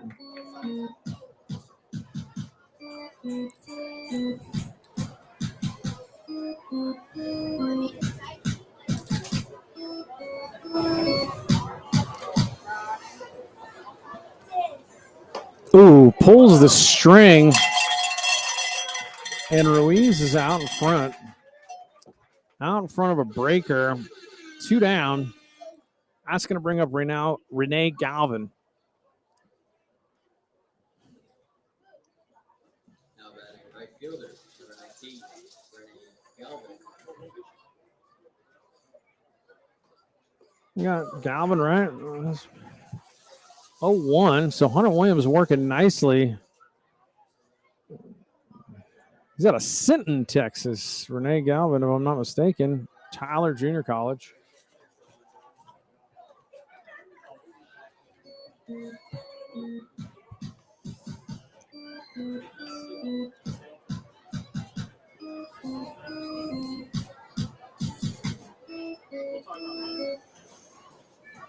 So Hunter Williams settling down nicely here. There's the breaking ball.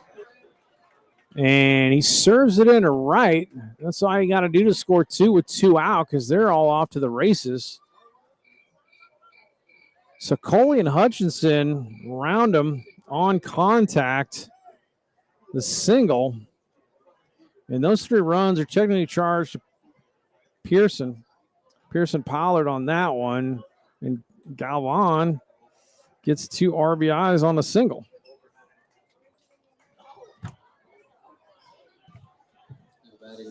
So all 3 of Pearson Pollard's runners do score. We've given up 4 this inning now. It's 8-1. This is Reagan James, the designated hitter. Mr. James tonight 0 for 2. Jackson Munkerud got him looking in the 4th. And that's the line, but right at Juan Rivera, and that does it. If the Stars give up 4, and big holes, which we have to dig out of. It's kind of the story of the season so far. Got to cash in on our bases loaded situations and limit damage. But still a lot of ball left. Tommy Lasorda said, you gotta believe. That's right, Tommy Lasagna. The man himself. Juan Rivera will lead it off. Bottom 5 coming up.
It's Juan Rivera leading us off. Stirs with 7-run.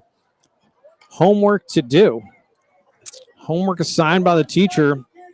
Said it's take home. Steal my desk first thing in the morning. What's that, teacher? I want 7 runs. Figure out how to get them. And I need that now. 8-1 we're down. Goodness. That's what they say.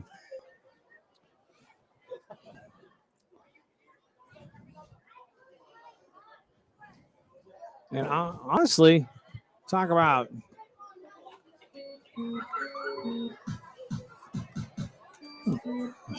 Hardebeck. Cameron Hardebeck.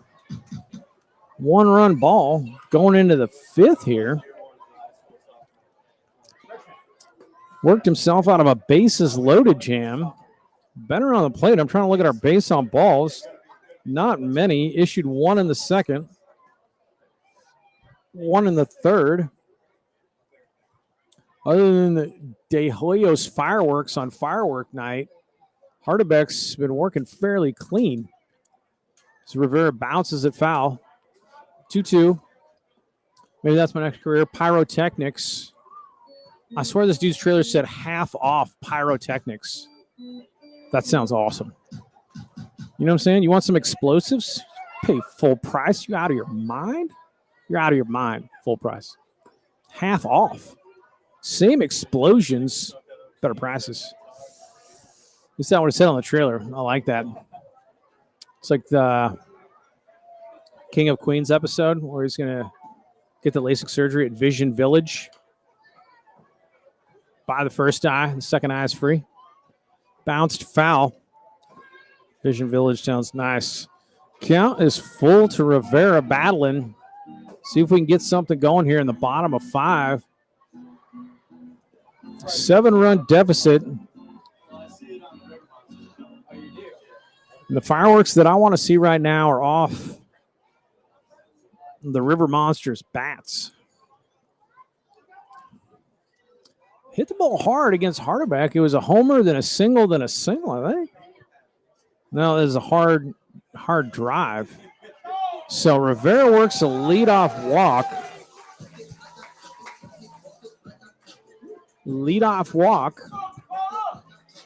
That's how it all starts. If you maintain the you gotta believe attitude.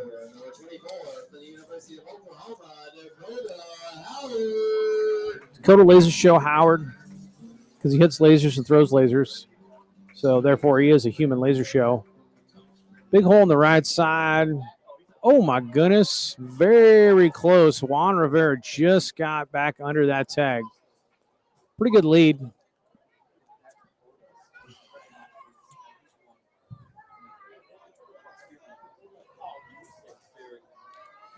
Dealer's choice here.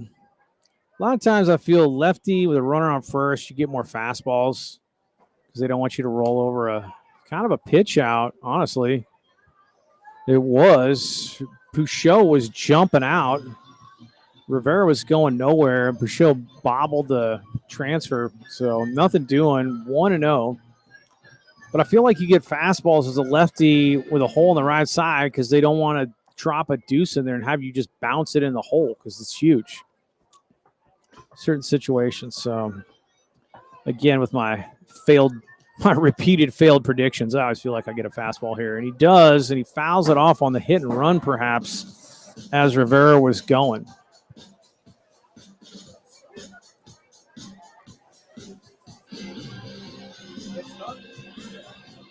Steady diets of fastballs.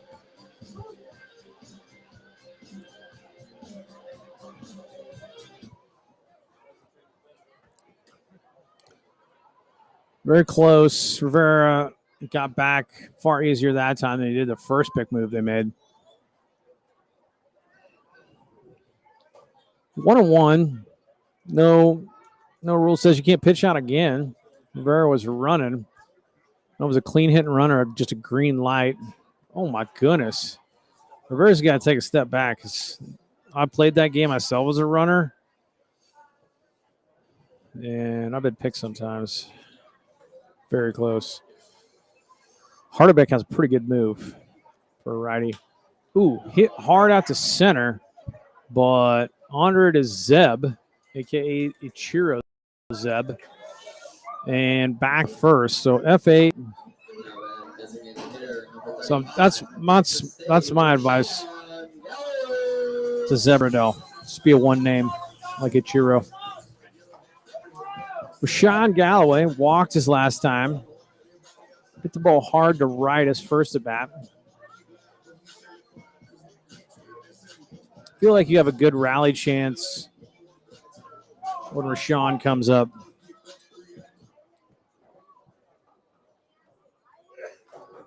So activity happened in the Rouge bullpen. Way inside, it gets away. Rivera's off to the races. You got to hustle because there's so much. And Pouchot knew it. Pouchot sprinting after the ball on the pass ball.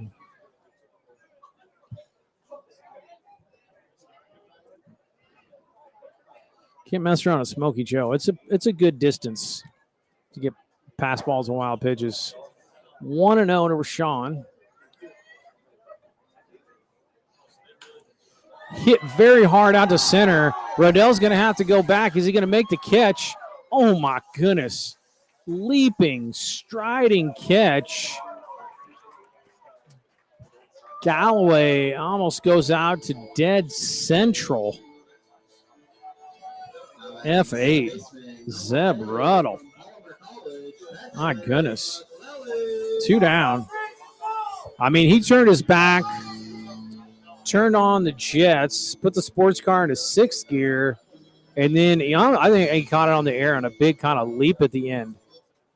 2 down. Rivera at third. This is going to be McClellan with a 2-out RBI opportunity. Harderbeck looks in behind the mesh of his glove. Delivers a hard slider, but it misses. 1-0.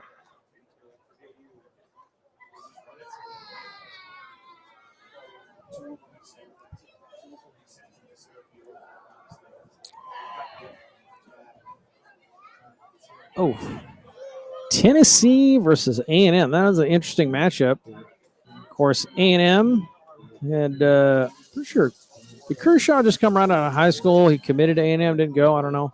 Chuck Knobloch went to A&M.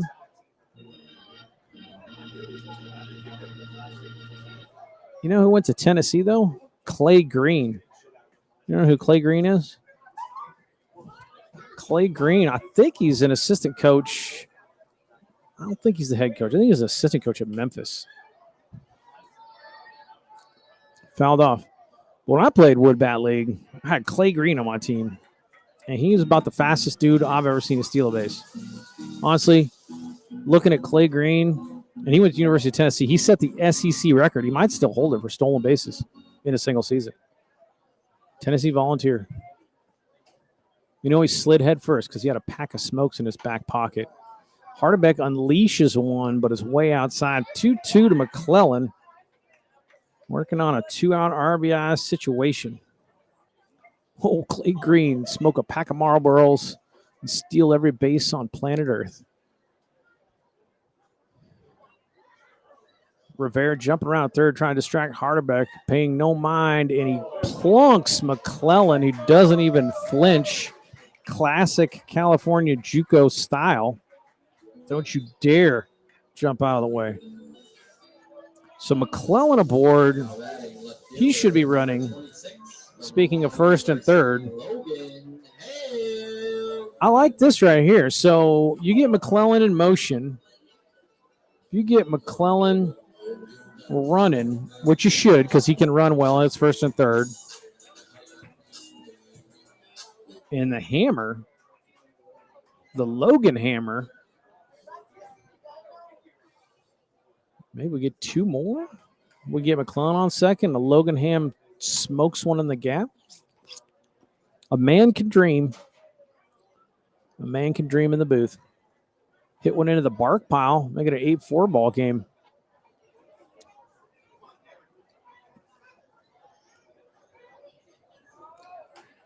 Ooh, in on the hands, Logan Ham.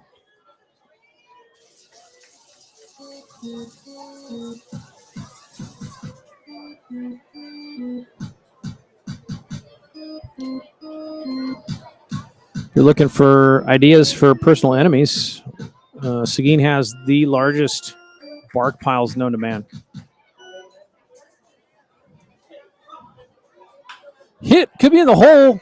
Zion Steven slides over and gets in front of it and saves the run. Hit very hard by Ham, but 4-3. Zion Stevens makes the hard play look easy. Could have been a hit, but that does it. And Hardebet gets out of it 5 innings with only 1 run given up. But the idea for your enemy is, take them out to the Seguin Bark Mountains, the Mount Everest, the Himalayas of bark. Have your enemy just run up and down and sprints in those bark piles in their swimming trunks. See how they like that. Just an idea. Take a break.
Second baseman, Zion Stevens. Now batting second baseman, number 7, Zion Stevens. Zion Stevens, 1 for 2 tonight. Get my mic up just a little bit more. Strike 1. Hunter Williams. It's a little bit wild with the first few pitches. And the runs that came in were not his base runners, so eventually worked out of it. Though 4 did come in last inning. If it was just his runners, he wouldn't have gave up any. So 0-2 now to Zion Stevens. Watch out for Zion because he's already got a 2-strike hit. The quote-unquote waste pitch that's so common. That's how you get froze on 0-2, like piped down the middle. You're like, I was looking for a slider in the dirt. Expected it. The reverse psychology of baseball, the little things, the cat and mouse between the hitter and the pitcher, the catcher. That's the fun of baseball. All kinds of funny stuff. I don't know if any of our catchers are talking about it. This is not as common as you would think, but every once in a while you get these chatty catchers. It does throw you off. It threw me off. Oh, my goodness. Hunter Williams unleashes a breaking ball. Goes behind Zion Stevens. 2-2, though. Yogi Berra, a noted conversationalist behind the plate. When Yogi Berra faced the Yankees as he misses outside with a breaking ball, Hunter Williams visibly upset with himself. Just got to get the next batter. So 0-2 or 1-2, and Stevens works a walk. And we're back to the top of the lineup with Zeb. Maintain, just go with one name, Zeb Ruddle. 3 for 3 with 3 runs scored. Doubled off the wall as last time.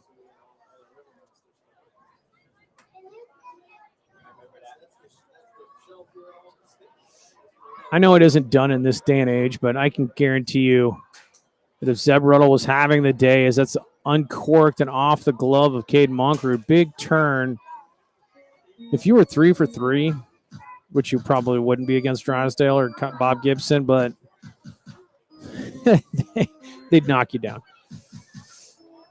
They'd throw one in your ribs probably.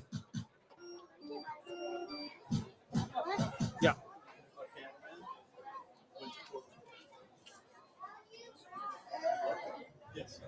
It's a different day and age, folks. I'm nostalgic about inside pitching. I will just tell you that. 1-0 now, especially when a guy gets too hot. Just don't have that tool anymore. Inside move. Stevens doesn't fall for it.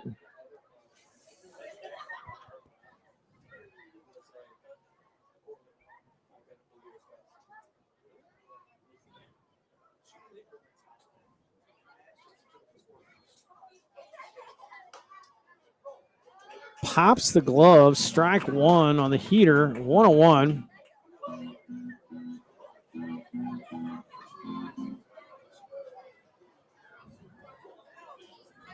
Stevens second, nobody out. Stevens worked the leadoff walk and doesn't get on top of the breaking ball that misses outside, 2-1. Now I lost my train of thought. I was probably giving you all kinds of wisdom and then I lost it. But you got to do something to throw slow Zeb Ruddle down. That's down and in. Williams' body language getting more animated. So 3-1.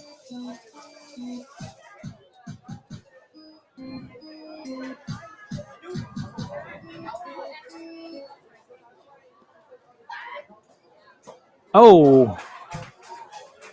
Zeb Ruddle's like, why did I swing at that 3-1? Sometimes you just get geared up where you're just green lining.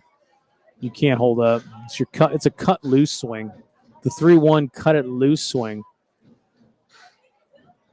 Now Rivera over there messing with Zion Stevens. I like it.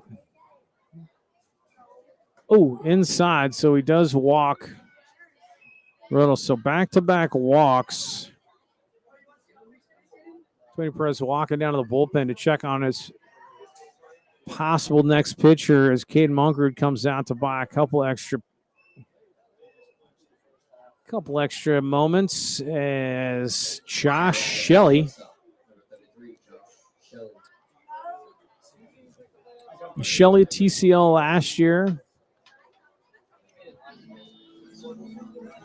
If I recall, he hit one out of Smokey Joe. Gave the Sturs the treatment last year. Was a league leader in a number of areas, I thought.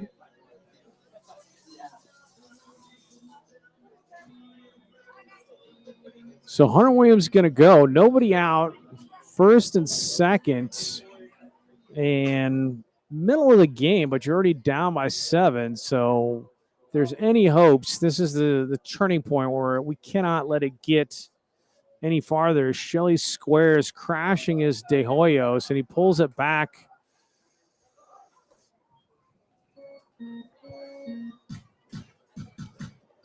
So pulled it back not as if I'm pulling it back on a ball, but Shelley pulled it back like I'm bluffing the bunt. I'm going to slash. So 1-0. Squaring again. Fakes, pulls it back one more time. 2-0. So probably at this point you're not running just because Williams has walked 2. Now he's 2-0. We'll see what happens with the control, and that's inside. So the wait and see with the control. 3-0.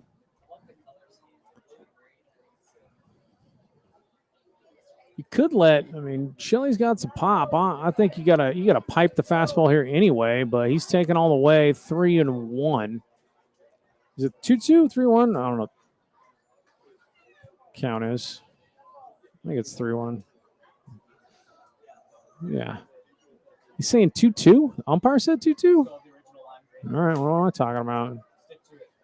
No, see, Shelly thought I was ball 4 too. All right, so it was. So 3 straight walks. That's probably going to have to do it.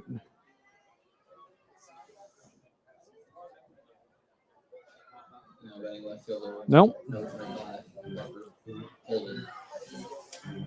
All right, Parker Coley. 3 straight walks.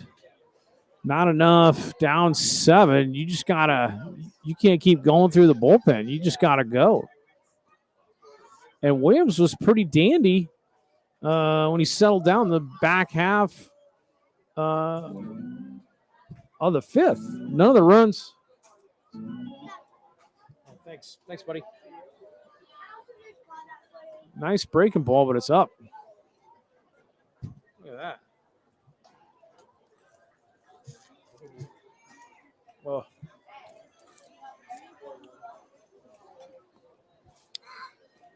1-1. 7-year-olds give me an ice pop. You did good. Thanks, buddy. Appreciate it. Thank you.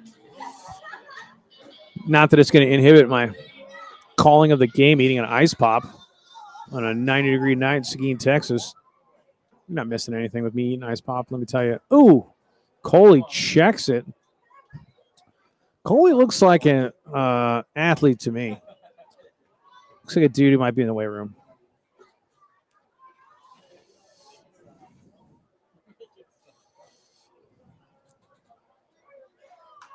And he skies it. Monkrud trying to get a track on it. Is it going to be in play? It's out of play. Hopefully it didn't hit somebody.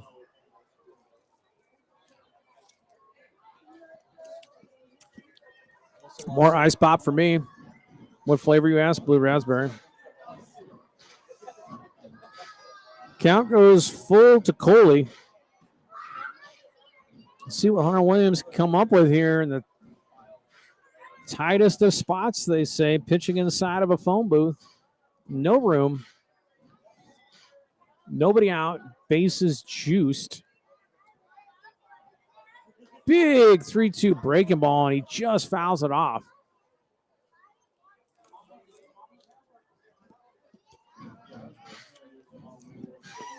That was a breaking ball for a strike. Coley did well to spoil it. He was definitely fooled. See what Hunter Williams can do here. Sanjak, oh my goodness. That was ball 4, but Coley was in protection mode. So another nasty 3-2 pitch. Mike Nakamura, famous Australian reliever. Australian Japanese reliever for South Alabama. Division I debut. Walk the bases loaded. Strike out the side. See if Hunter Williams can do that here. Oh, and he goes behind him for ball 4. I do say if you are going to walk somebody, plunk them. But he misses. And Stevens comes in. Coley goes down. That's 4 walks. Oh, bless it. Good grief. So out comes Tony Perez.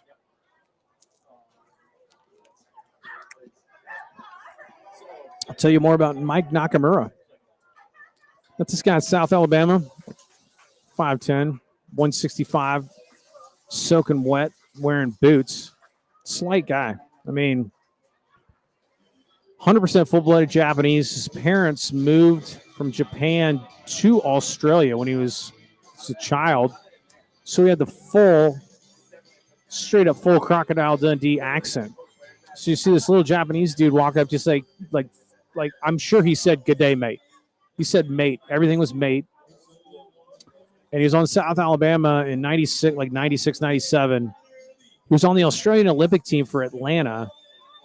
And I don't know how the international draft goes, but after the 90, I would have been like 97 season, I think, he got a big check, I think, from the Twins, like $400,000 signing bonus.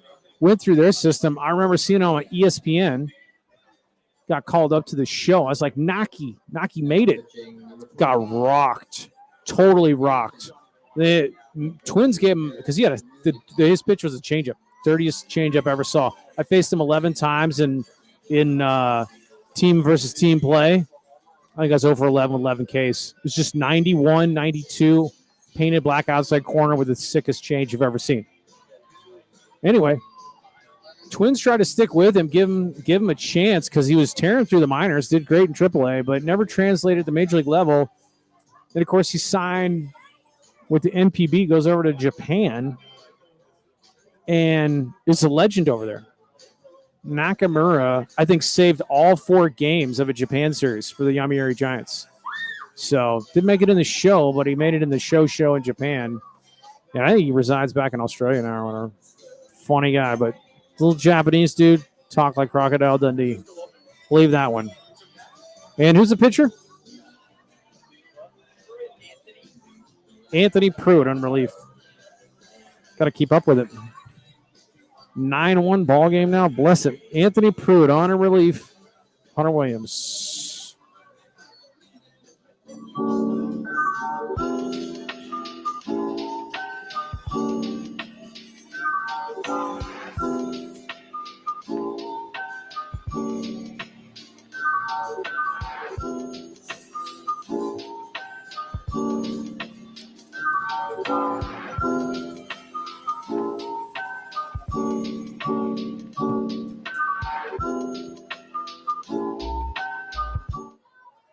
All right, here's the Ram. Angelo State Ram, Lane Hutchinson.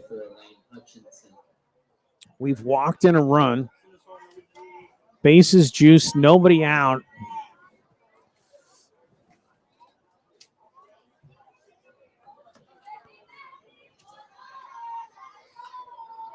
Foul off.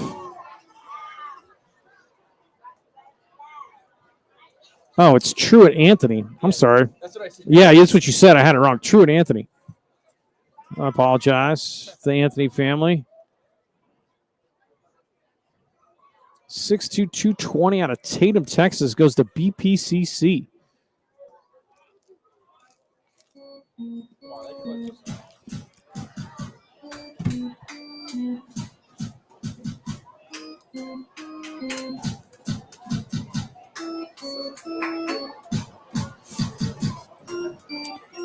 Truett Anthony facing Hutchinson with the bases juice. It's a pretty good slider, but it misses outside. 2-1 now.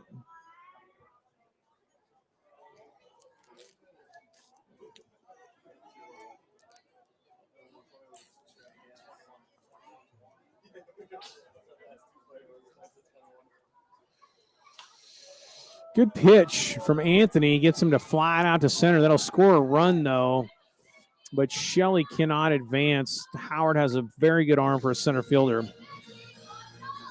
So Hutchinson with a second RBI of the game on the FA, but a good piece of pitching by Mr. Anthony. 1 down. Zeb Ruddle scores. And that brings up Clayton Pouchot, the catcher.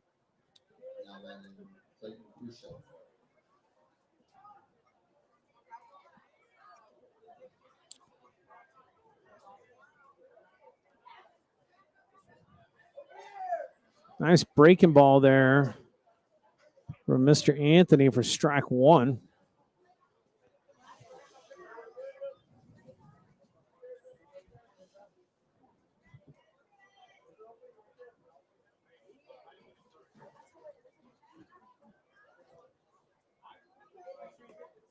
That's a pretty good breaking pitch on the outside corner. Munkerud does a good job making it look good, but umpire not fooled. 1-1 to Pouchot. Stirs in a big hole. Healthy cut from Pouchot, but Truett Anthony gets the cheddar by him for 1-2. Reaches back into the cheese locker. Gets the sharp cheddar. Let's see if we can do it again.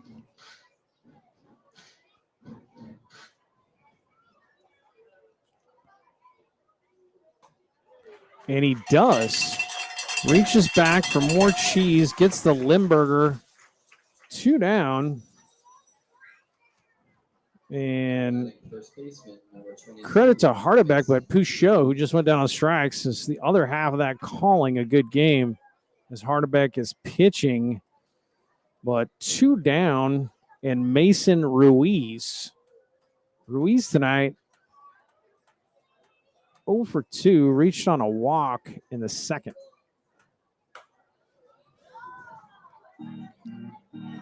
Up and away, ball 1.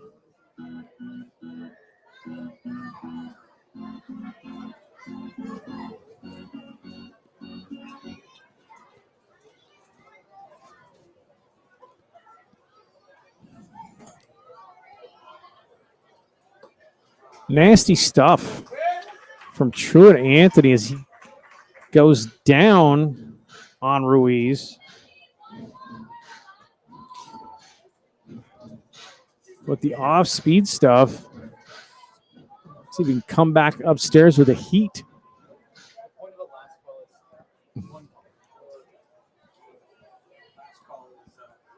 Slider, back foot slider, literally, as it gets Ruiz on his back foot. So hit by pitch. Bases juiced again as everybody moves up.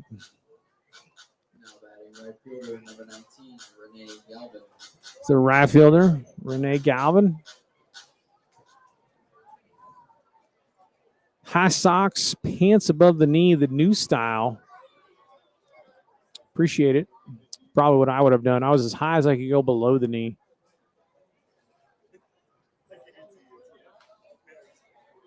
Good first pitch. Galvin fouls it off ahead. Truett Anthony 0-1.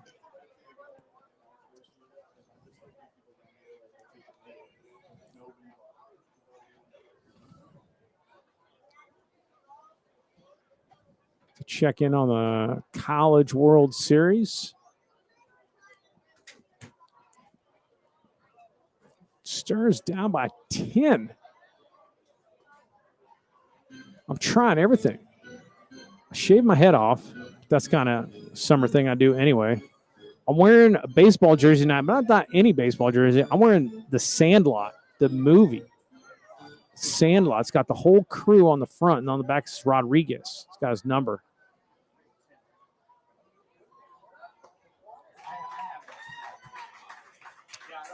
Number 30, 1-2. It's a great baseball move. A lot of great baseball moves out there. Sandlot's one of them. 1-2 now. Truett Anthony trying to get us out of this doggone 6th inning.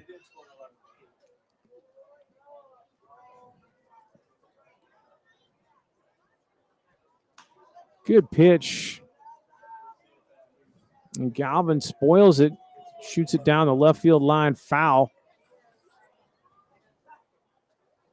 Crowd filling up here for fireworks night.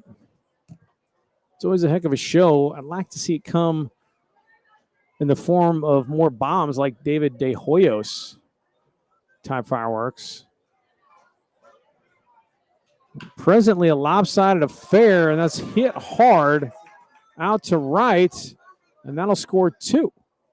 So Galvan, I think you got to rule that a single because he hit it so hard.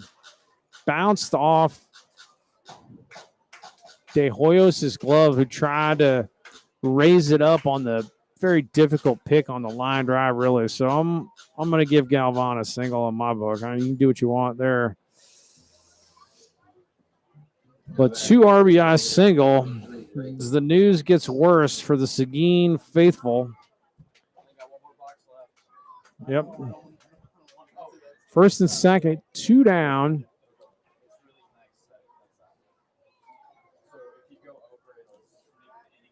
$12. Thought it was, did 2 runs score there, right? 2 runs. The scoreboard was wrong. The scoreboard was wrong. Okay, so it was 10. I was about to say because I have 12 in my book. Okay, so yeah, it was 10-1. We were only down by 9. Now we're down by 11. We went double digits. This is Reagan James, a designated hitter. I have no qualms with that. Let him hit it. Let's not walk people. All right. Dude gets a line drive. It is what it is. We gotta live with the reality of challenging dudes in the zone. 1-1 now. Reagan James, True Anthony not pitching bad. Trying to get us out of this inning. It's down low. 2-1.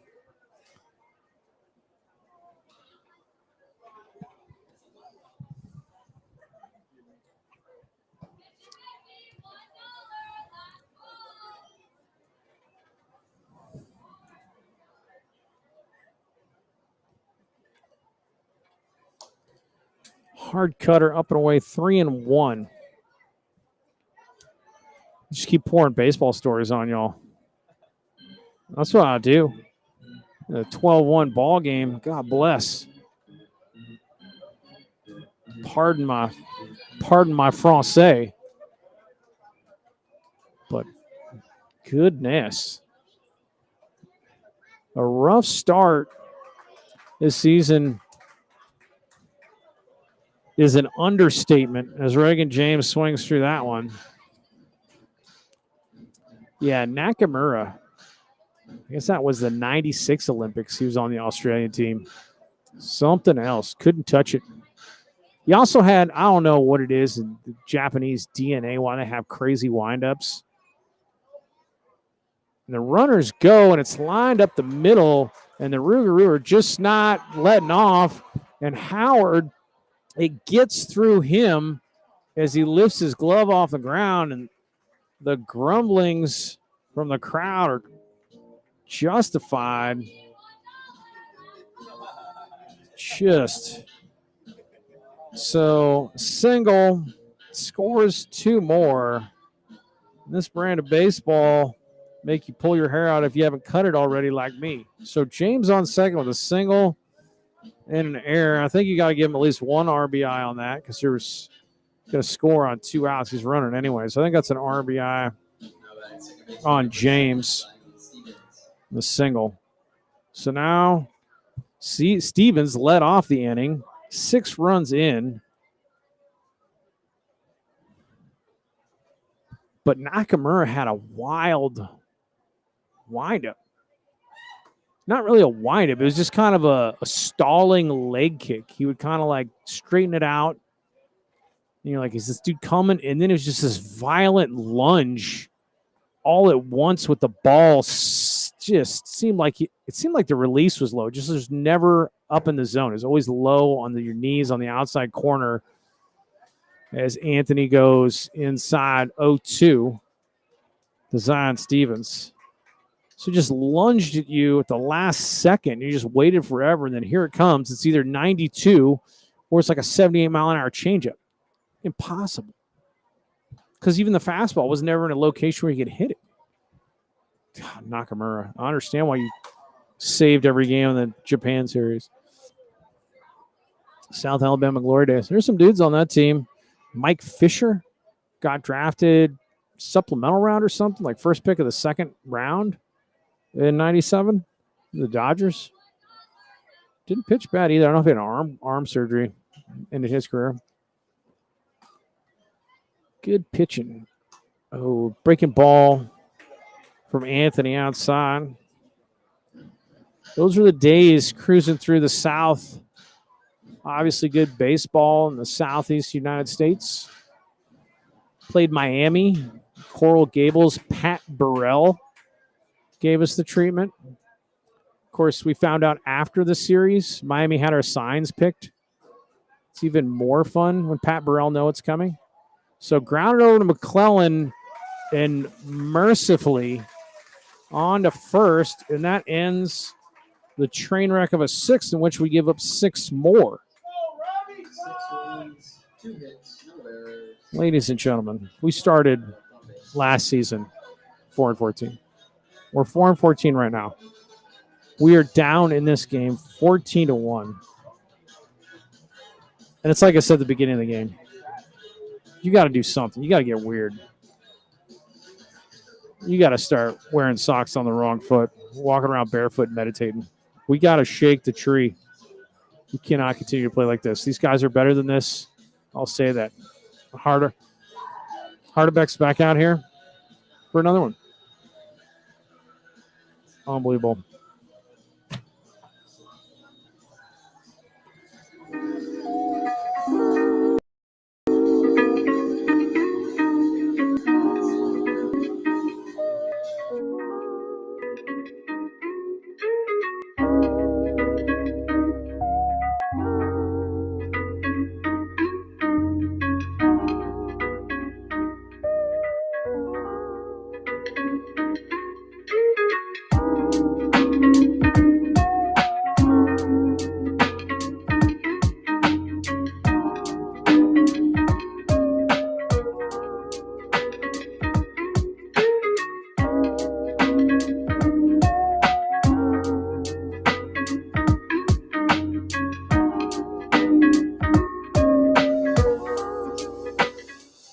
All right, David De Hoyos coming up.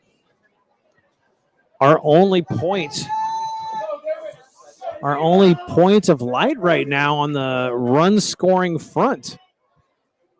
Launched a bomb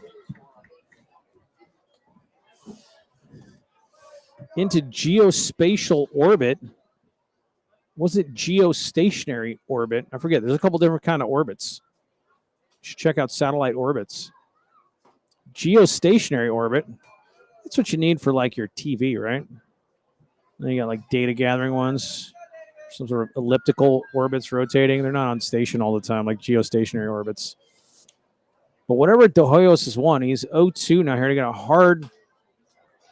Hardebeck, who he launched one. It's the only blemish on Hardebeck's night tonight. Him and Pouchot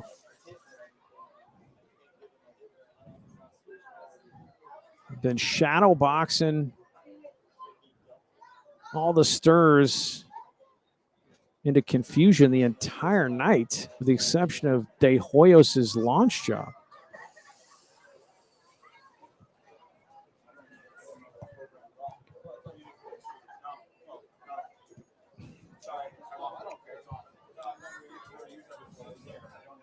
Big breaking ball from Hardebeck, misses. Not a bad 1-2 pitch. I'd be scared to throw that to De Hoyos as a hanger, though. A hanger from these angles almost makes you pull it at that angle, and he extends him off the plate. So gets him to chase the outside breaking ball. Some pitches just make you swing a certain way. It's the only way to get to him. But Hardebeck doesn't get punished again. It's the right fielder, Colin Correjo, UTSA Roadrunner. This walk-up song's a little Tupac. Appreciate that.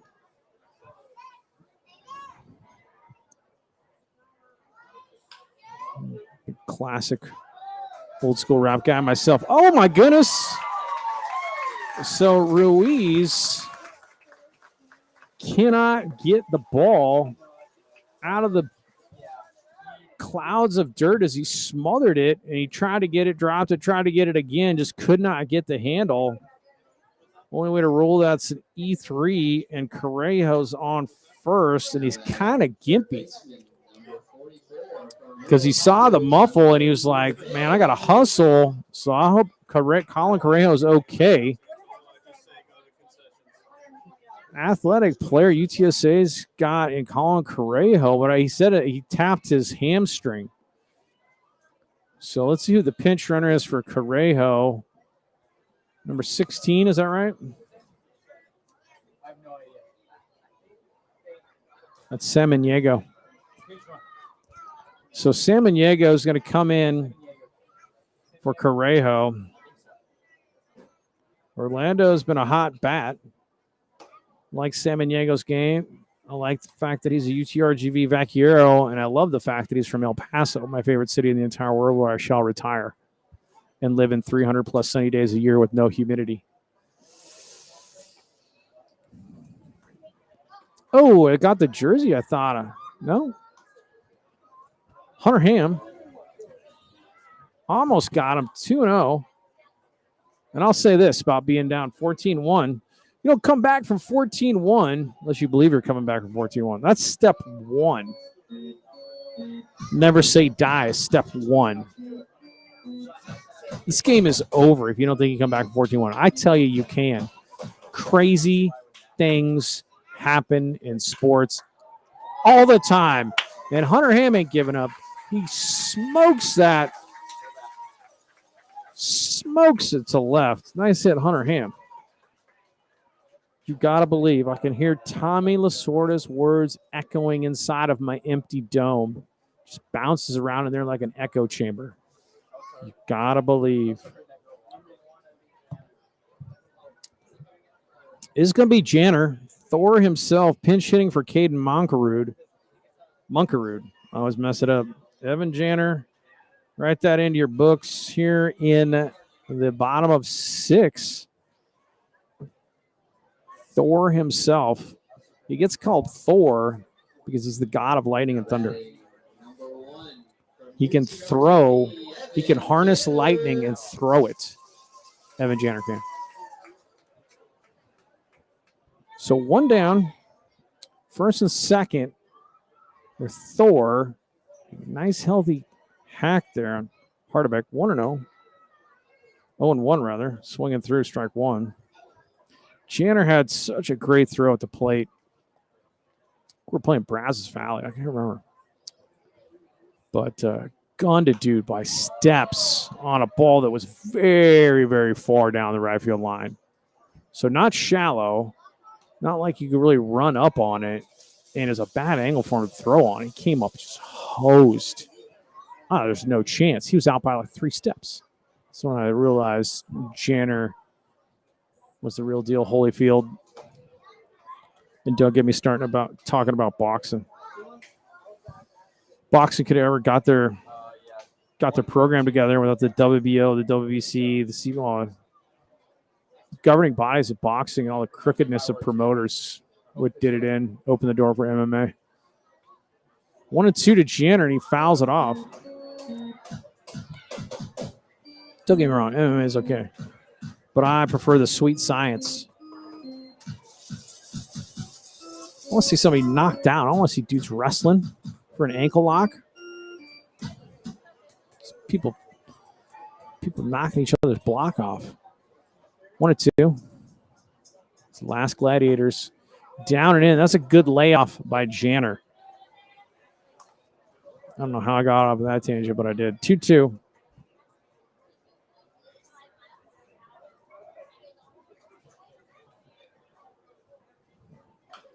Bounce foul. Janner got a pretty good at bat going here. More you see a guy, more you see that arm slot, they say. Scales start tipping in your favor as the hitter. Not always. I found that to be true the longer I survived.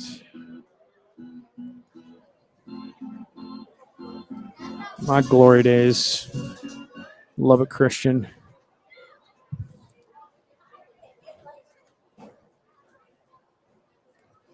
Ooh, there's a hard slider from Hardebeck, and Janner fouls it straight back. And when they foul it straight back, that's when you know they're starting to be on it. Let's see what Janner does. I'm getting excited for a couple more Seguin River Monster runs here. Let's go, boys. Ooh, that hits the base. That's got to be a fair ball, right? I thought that hit the base. I hit the base, right?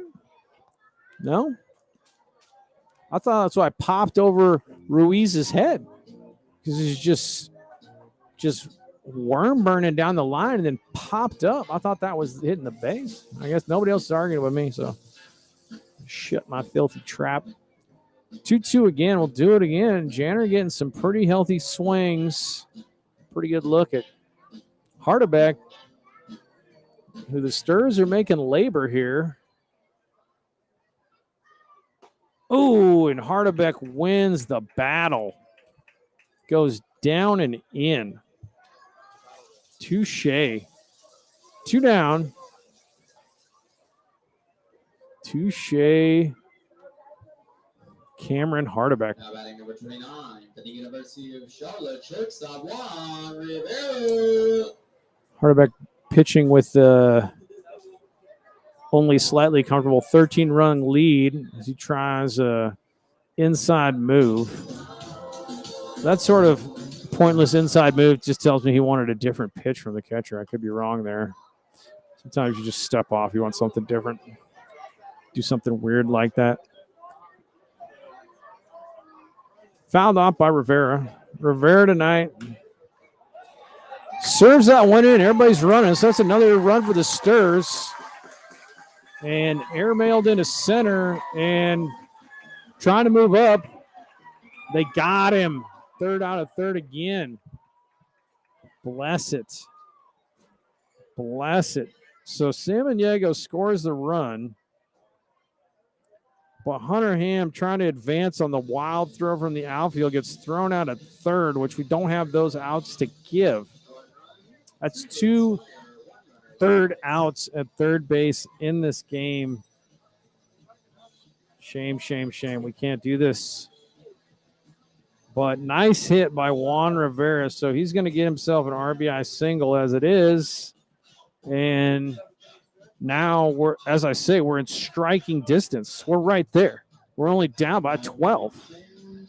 Don't blink. Don't blink. We'll be on you. Ever see Monty Python search for the Holy Grail? He was just off in the distance running. He looks like he's a mile away. Like 5 scene takes later, he's still a mile away. And then the next scene, he's instantly on top of you. That's what I'm saying. But yeah, we got work to do, folks.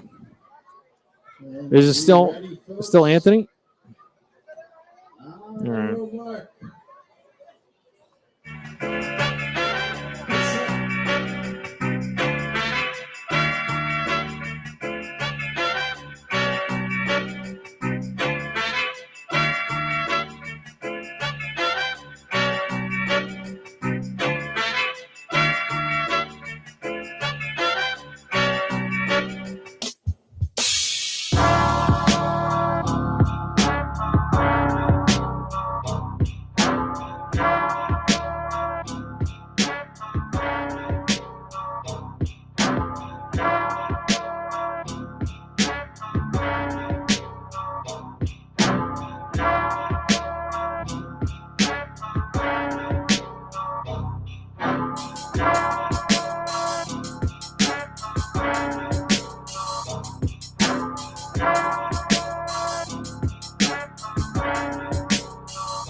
All right, there we go.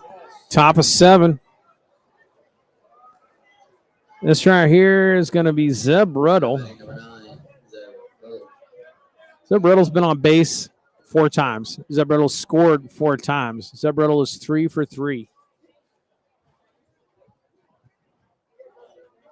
Don Drysdale says Zeb Ruddle's too comfortable in the box.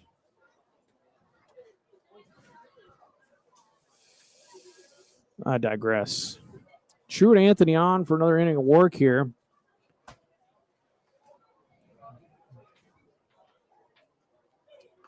Oof. Stay there. Outside paint. Ruddle goes for it. It's 1-1, I think. I'm not sure.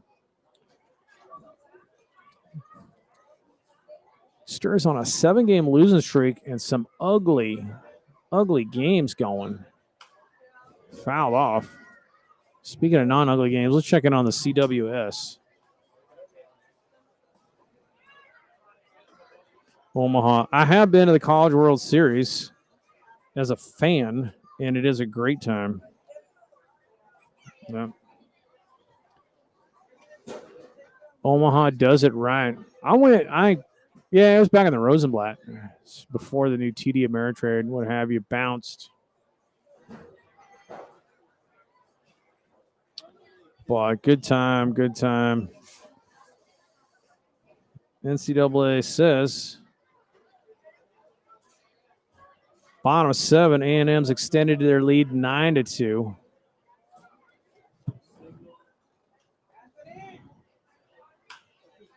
So, do we get Zeb skied out and almost popped out of the glove? And I think that's going to be, did Janner go to left? No, because Colin Correjo came out of the game. So Sam Diego, trying to figure out where all the replacements. So Sam Diego went to second. And that means McClellan probably moved to left. That was McClellan like catching Janners and right. That's your defensive changing as you get the F7 on Zeb Ruddle, 1 down. So defensively, that's what I believe. Janners and right. McClellan's now in left. Thanks, buddy.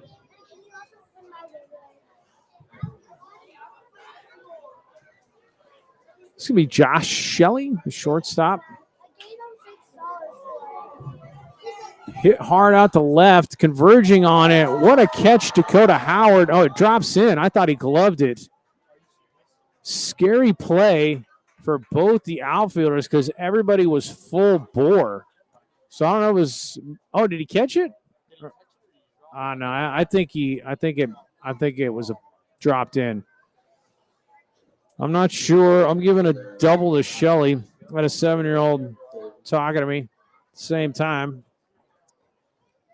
So Shelley hits it hard. Very long run for both outfielders. And at the speed that Dakota Howard was going, very scary with McClellan coming over on him. So 1 out, double. This is Parker Coley, rather. 0-1. Strike. Oh, we got 2 down. I'm sorry. No. There's only 1 down. There's only 1 down.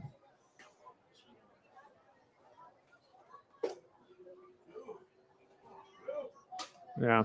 Scoreboard's wrong, but 1-1 now to Coley. The only out I got is we actually got Ruddle out. Miracle on 34th Street. So inside to Coley, 2-1.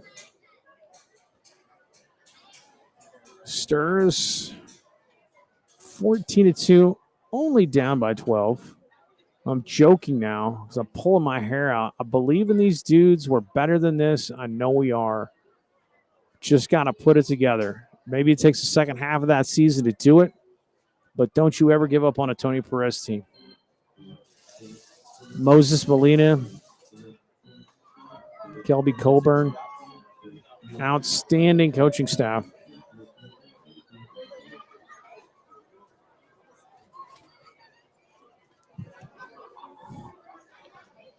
Three and one.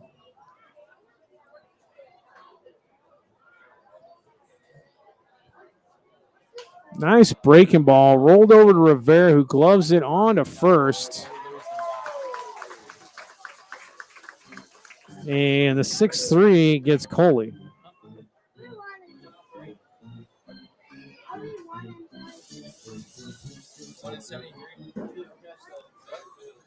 I like Juan Rivera's game a lot. My only critique is sometimes he does take that ground ball off to the side of his body as he's scooping and throwing. Sometimes you have to. If you don't have to, make sure your body's behind that thing. This is going to be Lane Hutchinson, the third baseman at Angelo State Ram, and he gets plunked unintentionally because it's a breaking ball. That's how you know it's unintentional. Because if you want it to count, you put the mustard on it. So Truett Anthony does get on top of the breaker, and he plunks Hutchinson, and that makes a first and third. Shelley at third. This is the catcher, Clayton Pouchot. 2 down, though. See if we can get out of it. The last 2 innings is where everything got away from us. This is a flipping 4-2 ball game. 4-2 ball game. Or no, it was a 4-1 ball game, but it could be a 4-2 ball game. But 5th and 6th, wheels came off. The wheels came off. And is the recipe many times that's lined up the middle and it'll score another one. It's some of our mistakes. We had a throwing error in there. You got base on balls, but then you have to give credit to the Rougarou for hitting the ball hard.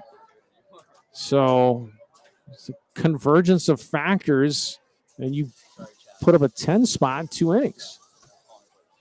So we don't work a clean 7th, as was my dream. And Pouchot singles up the middle for RBI.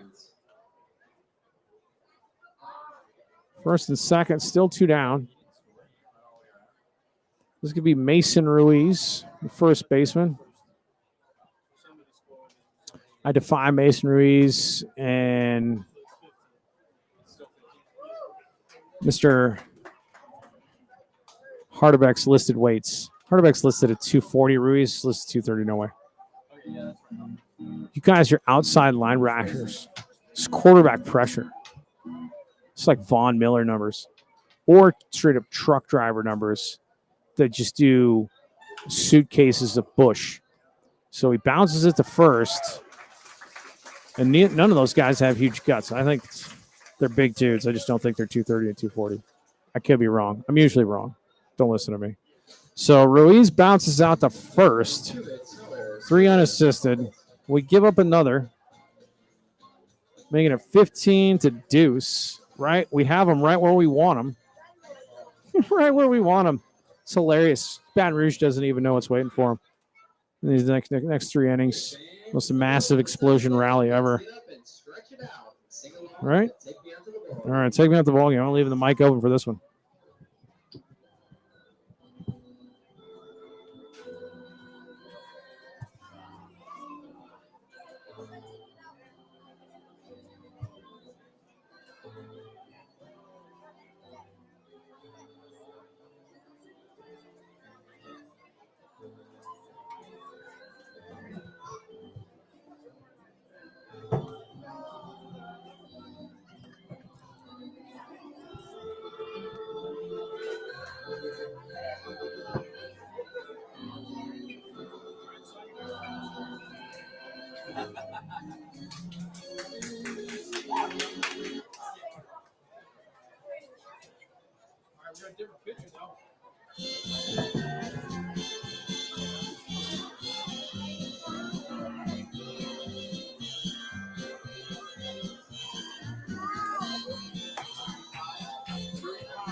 The stars at night are big and bright. Deep in the heart of Texas, Jackson, the gray sky is wide and high.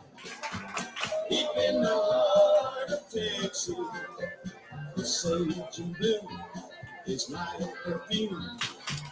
Deep in the heart of Texas, reminds me of the one I love. Deep in the heart of Texas.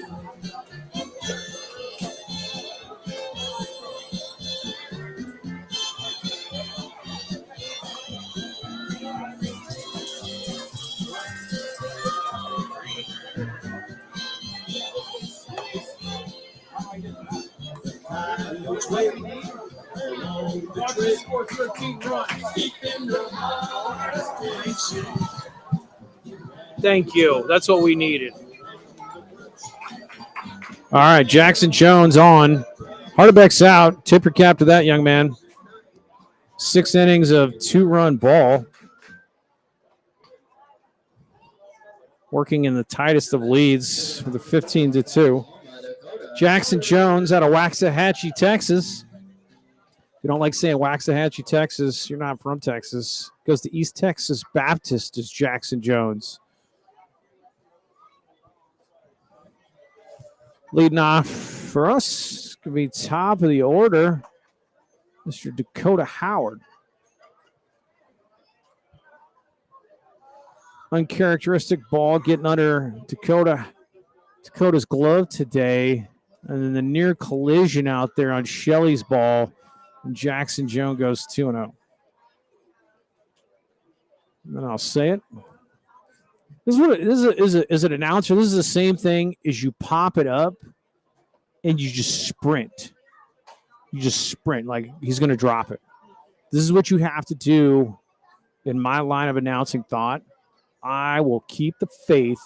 The 13-run flipping comeback is going to happen to the last out of this stinking game, whether it comes or not. That's just how it is, folks.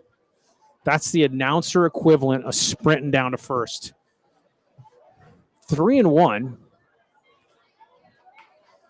And can't call me that crazy because of last season for the Sturs. Full count now. Certainly a 15-2 ball game. Tough to watch for everybody. Players don't like it. Fans, I mean, just crushing Lone Stars. Crushing, double fisting. You stack them, one on top of the other, you can grab 4. Sometimes you got to do what you got to do at the ballpark. Full count now. Do what you got to do for fireworks night. Lone Star Tall Boys getting had. Getting worked over, you know. People of Seguin getting the better of them. A couple guys out here for sure. Respect that. And that ball's off the plate, and that begins the 13-run rally with Dakota Howard on first, bringing up the ever-dangerous, the illustrious, dare I say, living legend, the natural Rashawn Galloway.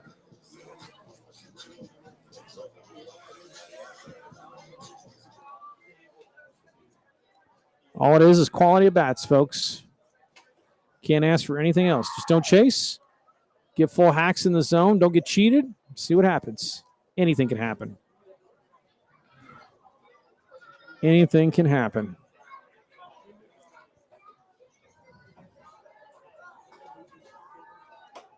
Fastball. Jackson Jones is up. So last thing you want is the Rougarou. Start rolling in some walks because in your mind, it's like, well, we got a 13-run league. Just pump strikes, see if they can hit it. And you're extending it because if we're going to win, I don't want to win by 15 to 7 or 15 to 8. And it just takes 2 more hours. That's the Rougarou mindset. In my mind, I was like, dude, we're going to win 16 to 15, obviously. But out comes number 45, assistant coach. That's going to be Cody Jamison. He's got one message. I'll let your imagination guess what that message is. Up by 13 runs. And your imagination is probably 100% accurate on how that conversation is going right now. We'll see what comes of it. 2-0, as it is, to Rashawn Galloway. Rashawn Galloway knows what we all know, and he was told to pipe it. And Rashawn Galloway can do something with that. I couldn't, but Rashawn Galloway can. So, a couple hundred of us here, fireworks night, know what's coming. Fastball down the middle with a 15-2 ball game. Do we get to see some extra fireworks? And there it is. He misses way outside. So Jackson Jones just having really at this. If you come in, you walk a leadoff guy with a 13-run lead, and then you go 3-0, and that pitch is that wild. Jackson Jones is not a bad pitcher. You're having mechanical issues. You're pulling off. There's something mechanical with the stride foot or the arm. I'm going to call that a strike generously. I don't know if that's a strike in a 5-2 ball game. 3-1. A lot of times you see guys pull off. I'm trying to look at Jones's arm slot, which is a little bit, oh my goodness gracious. Hits the mascot as Rashawn Galloway sees his life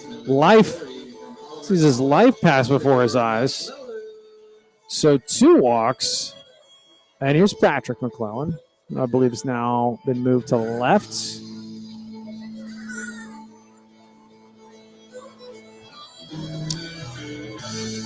Clayton Pouchot just saying, hey, man, just settle down. Take something off if you got to. We got to start throwing BP here. A 13-run lead, that's what you are told to do. See if McClellan can take advantage of it. And theoretically, in my 13-run comeback, right, that's what happens. You close distance because it's like, hey, the lead is so big, they're just tubing it. You just start driving the ball all over the field. Becomes like, 15-7 game, and crazy things happen. Fastball down Broadway, 1-1. Who knows? Another De Hoyos bomb with runners on.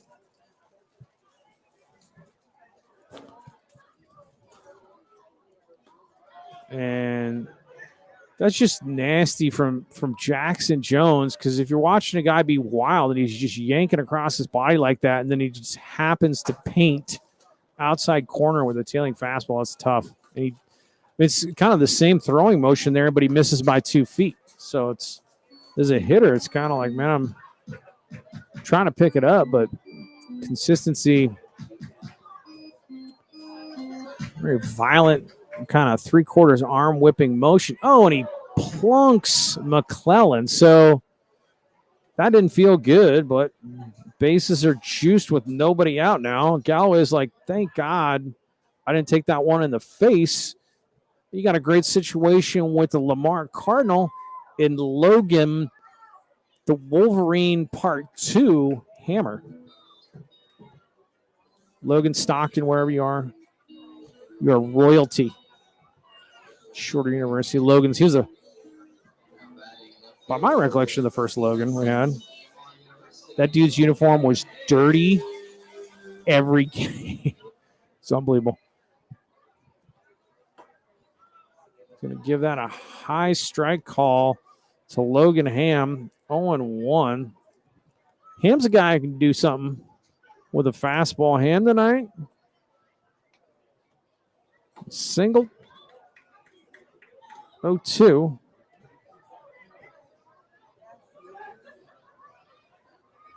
Let's see what he did there. Oh, he fouled out on the one that I thought was out of play. Way up. Effectively wild. That was always, as a hitter, you're just watching a guy be just all over the place, and then for your AB, he just starts painting. Oh, my goodness. You have got to be careful right now. Body parts at risk. Jackson Jones. I'd argue good stuff, but you're going to have to diagnose the mechanical issue that's creating the inconsistency. And it's way up and away, so full count. And payoff pitch.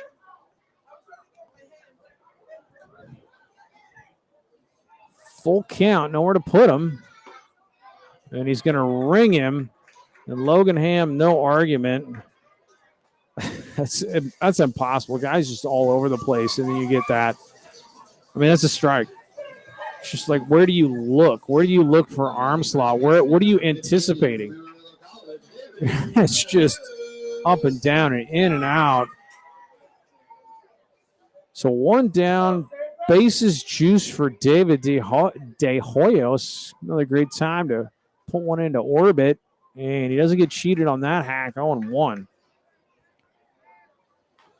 So is Jackson Jones going to do the Nakamura trick? The Nakamura parlor trick? I hope not. De Hoyos put it in play here. Get us a run.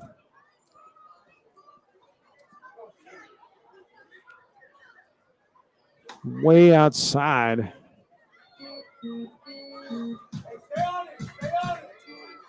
Jackson Jones is between missing by 2 feet and then painting the black. Petrifying as a hitter. What? 2-1. I mean, by the the present mix we're saying this is going to be like a Pedro Martinez job on the inside black. Oh, Teos launches it. Oh, foul. That sounded glorious. Take that sound, record it, and just put it in your Walkman and listen to it while you're meditating like the dude, like the Big Lebowski. Did I blow that out? The audio? What? No? Oh, which camera? Oh, really?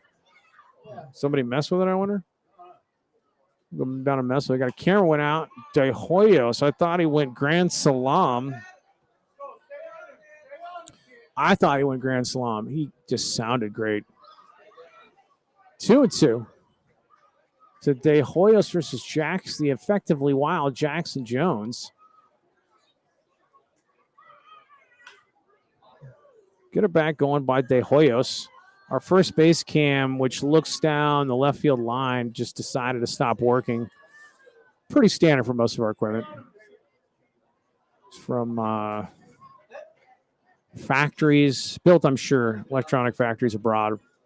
People are threatened to work way off the plate. Full count. The catcher was set up in the left-handed batter's box, was Pouchot, frankly. And Jackson Jones missed by a foot, and it was almost on outside corner. But it looked so bad with Pouchot reaching for it. Nasty cutter. De Hoyos does well to spoil that pitch. Count is full again. I mean, that's like 3-2. Jackson Jones just finds like a nasty breaker for a strike, and he fouls it off.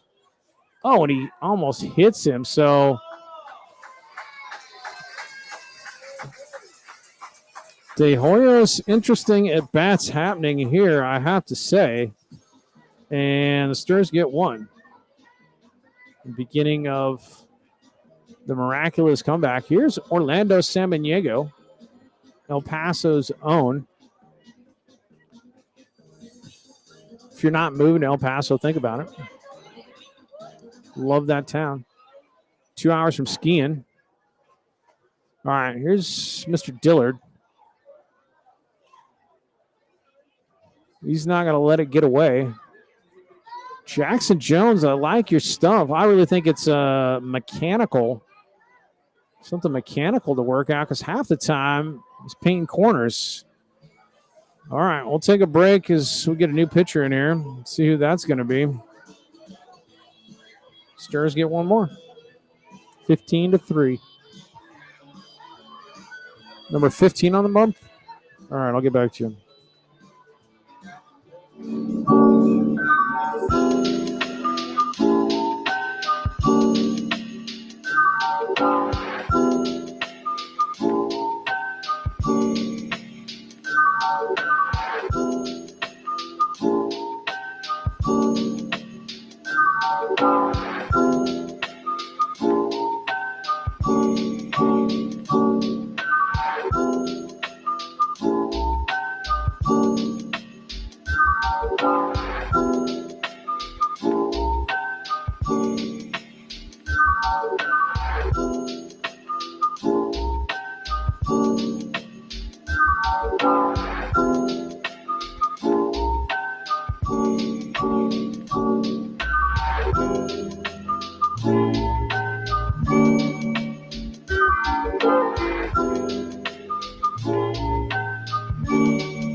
All right.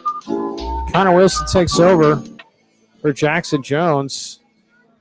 Lewis down messing with that camera, but I could tell you That camera worked.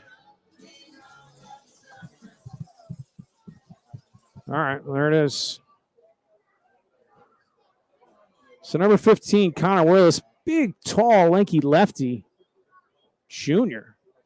If I'm not mistaken, 6'3", 170. Sulphur, Louisiana, goes to Northwestern State. Where I think Garrett Felix, the great Garrett Felix, and Jaden Kalir. I was yelling at you. It was working when you were running down there. It came on, yeah. Camera came on. Equipment goes down all the time. Bases juice, though. Intrigue. Fouled by San Maniego. You cut your hand open? Is it bleeding? Got to be careful on the chain link. All right, 15-3 ball game. Bouncing the hole, possible. Nope. Gets picked up, and they try to turn two, but they don't get it. And Galloway scores. So McClellan McClellan's at third. De Hoyos gets forced out on the FC. Fielder's choice for the second out. And San Maniego is aboard on the fielder's choice first and third. This would be Hunter Ham. You don't steal here because you don't have the outs to do it. It's bounced over to the hole. The feed from Shelley too easy, and that does it. But the Sturs get two more as our infield scoreboard goes down. Not that we want to hide it, but it's an 11-run ball game. It's 15-4. We go to the top of the eighth.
All right.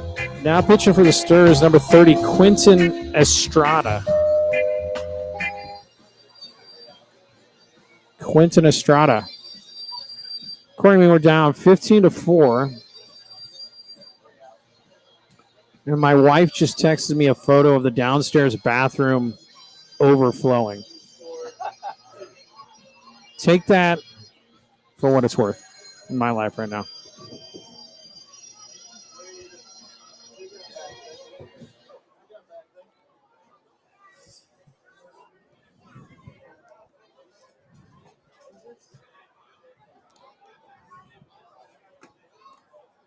Quentin Estrada to be going up against, if I'm not mistaken, Mr. Galvan. Oh!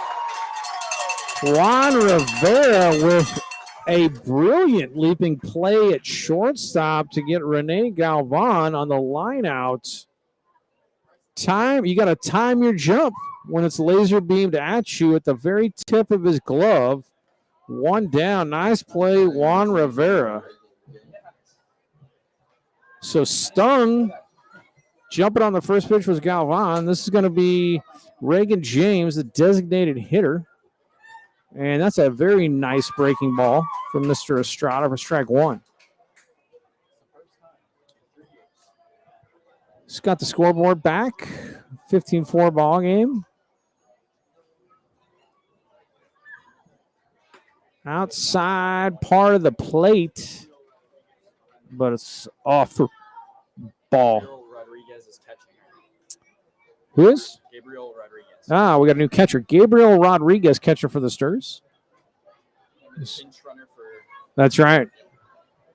So he came in, and we had to pinch hit Janner.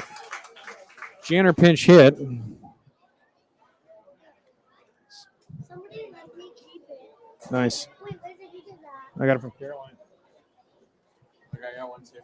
Lewis got one too. Wait, somebody let me keep it. So Estrada gets James on the K, 2 down. Stir's about to work a 1-2-3 maybe? What say you? All right. Zion Stevens. I'm not saying, this is not Zion Stevens. This is going to be number 16 for the Rougarou. Number 16 is hitting in place of Zion Stevens. That's going to be Derek Gibson. Derek Gibson. Sophomore. Out of Garabo, Puerto Rico. Goes to San Jack Community College. I myself dream of retiring either to Puerto Rico or El Paso. Puerto Rico for the surfing and baseball and treatment of certain capital gains taxes. In El Paso for no rain and humidity. And the people are great. So Derek Gibson, San Jacinto Junior College, going against Estrada, lays off the down and in slider. 2-1 to Derek Gibson.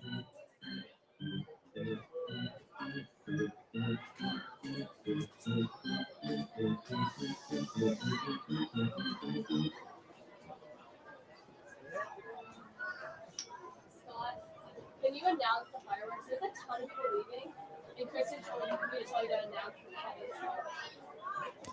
Thank you. Why was that not said? Some people are leaving. Could be bedtimes though if it's families. Some point. I got. While we're in an 11-run deficit, I'll share the greatest fireworks nights Wood Bat League story. Always got this one locked and loaded. So Gibson walks 1 down. Here's my story. Schenectady Mohawks. That was my summer baseball team. 3 summers in a row. Schenectady's basically right by Albany.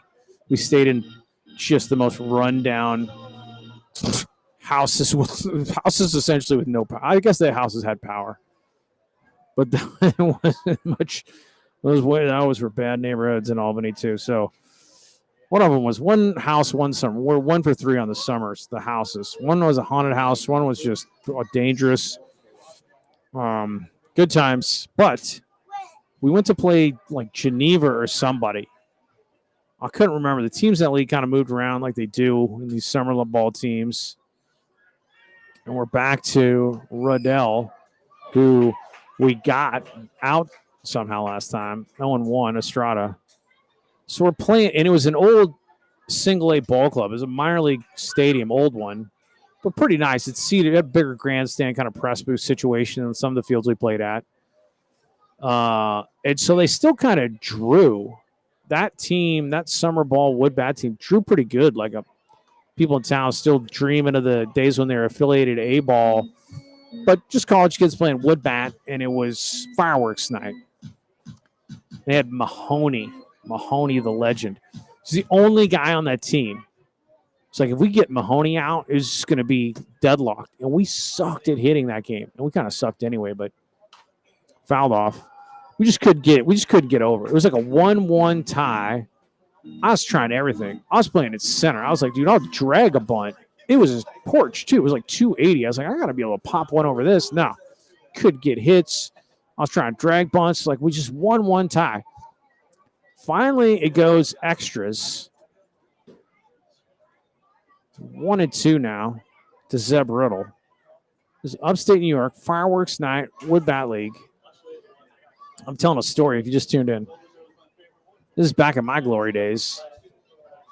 And we score a run. I can't believe it. We score a run like in the 15th inning. And the crowd's just dwindling down. Because people just can't wait. You got to get your kids home. It's like 11 o'clock at night. This kind of thing. Tries to frame it.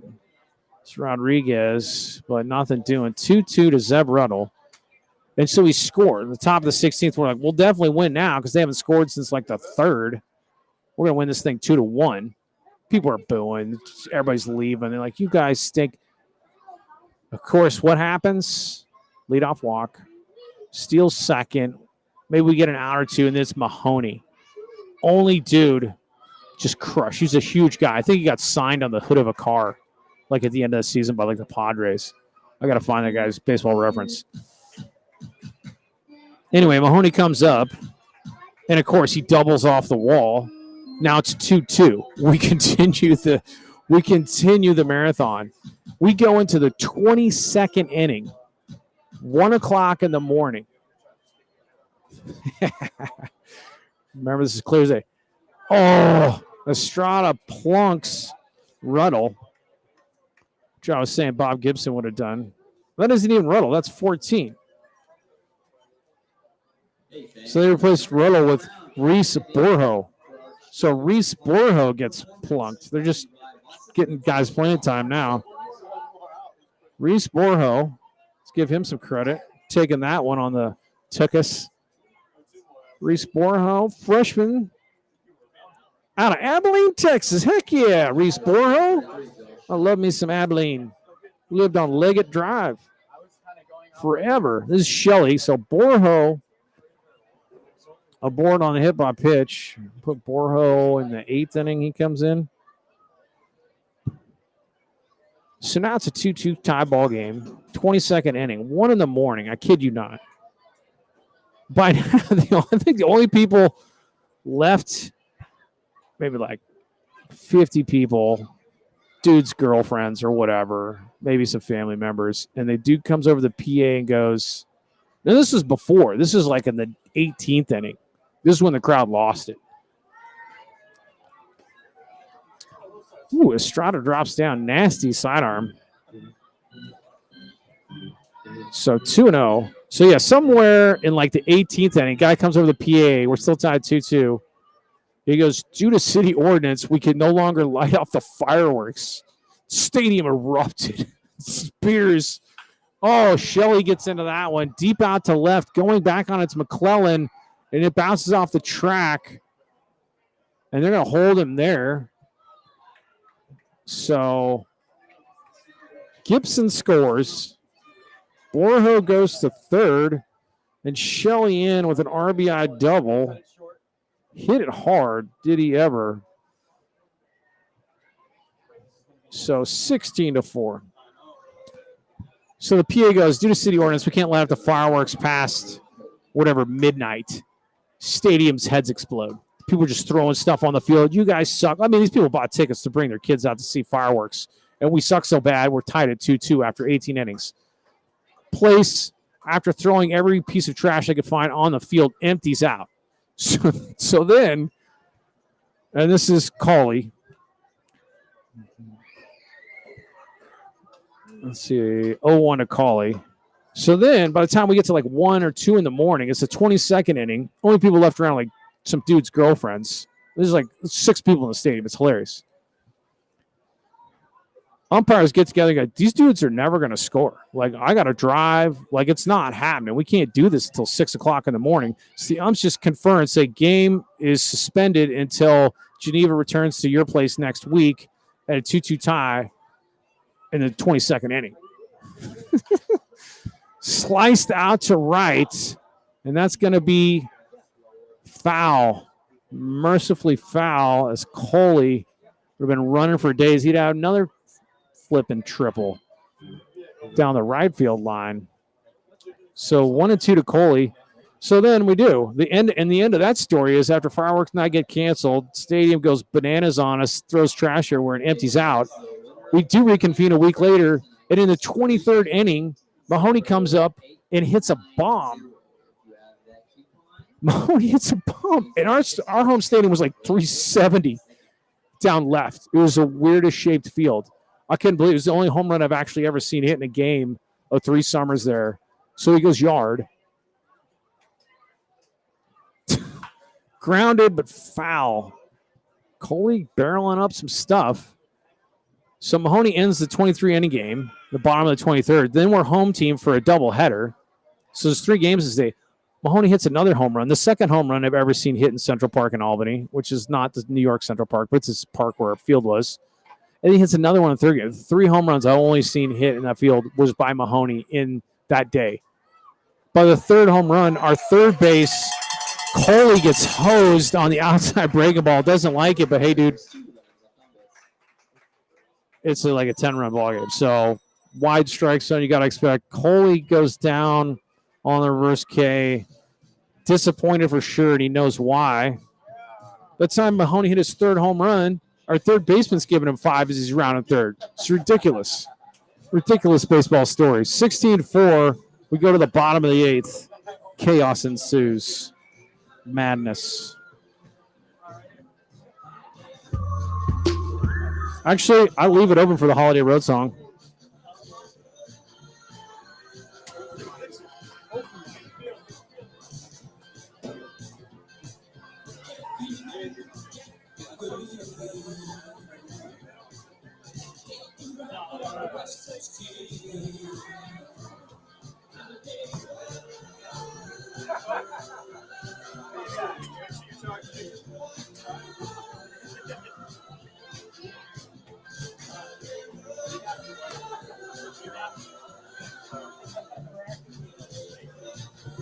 Holiday Road. We love this band, baby. Don't start Jackson.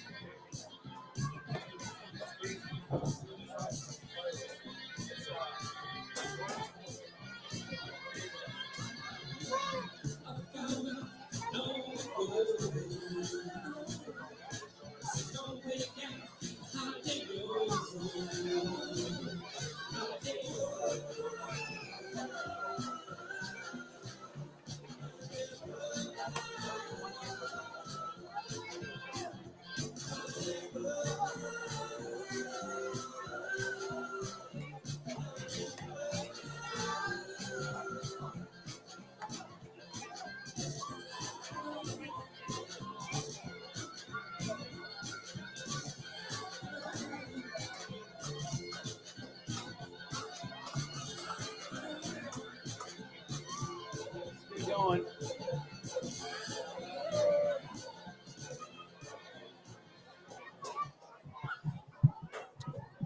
All right. I hope you all enjoyed my Schenectady Mohawks. I think it was called the NCBL, Northeastern Collegiate Baseball League. It's all upstate New York. It's a good wood bat league. We had some dudes. We had a lot of SEC guys. We had old IS guys and stuff on our team. It was pretty good baseball. But, man, that fireworks night in Geneva or wherever it was, Utica, I don't know, man. It was hostile crowd, but they're too sleepy. They couldn't stick around to be mad at us anymore. It went forever. That was that fireworks night. And this is this fireworks night. What's this? How many years later was that? That had to have been like 95. Like 30 years later. I'm so old. Dude, I'm gonna die soon. I'm so old. Mid-90s. That was like 95, 96, that story. 30 years later, this fireworks night, 12-run deficit that we're about to overcome with the leadoff batter.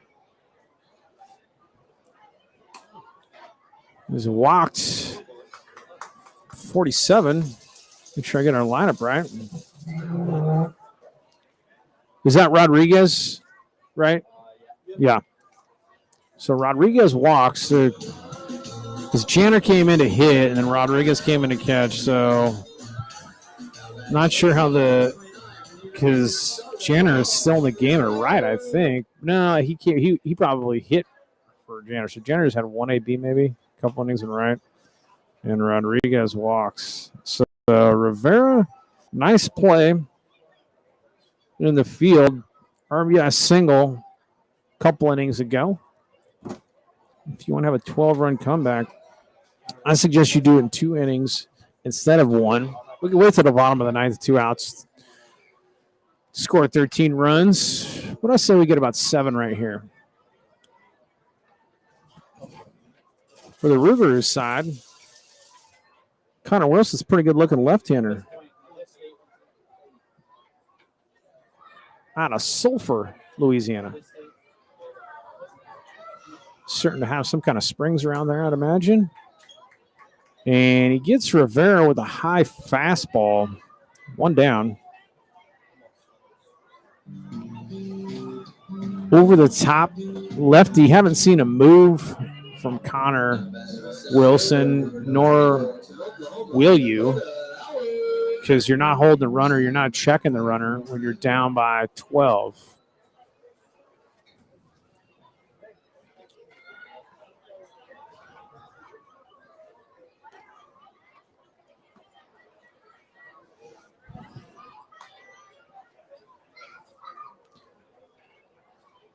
A 1.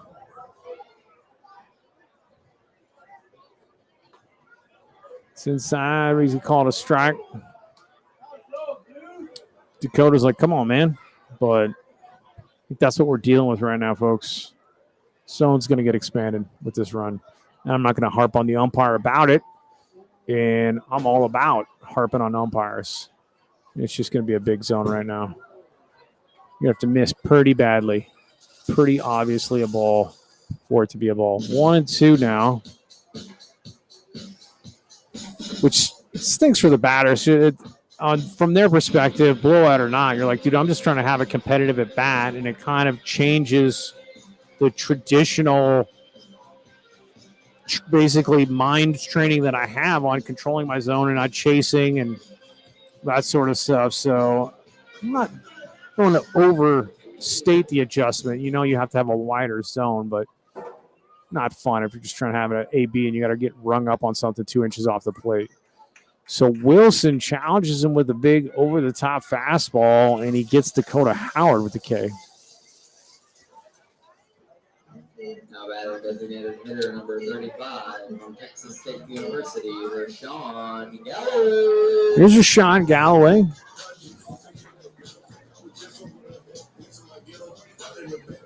Can't say enough good things about Rashawn Galloway. One of the offensive stars for us. You just get it all put together on the defense and the pitching. Stir's got some dudes like Rashawn. Could be difference makers. That's what I'm telling you.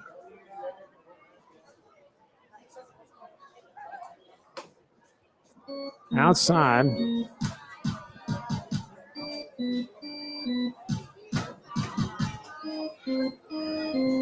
1-1 to Rashawn. Connor Wilson checks runner out of habits. It's up 2-1. The hitter side of it, you know, you're probably going to get a lot of fastballs here, a lot of pitches to hit. Be aggressive, take some hacks, see what happens. Stranger things have happened, as they say. And Galloway frustrated as heck. He gets under it. He got his pitch, I think. And that'll do it. So 2 Ks and a pop up to second. And we go to the top of the ninth. Grab yourselves cold Lone Star, folks.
So Quentin Estrada out of St. Edwards up by Austin.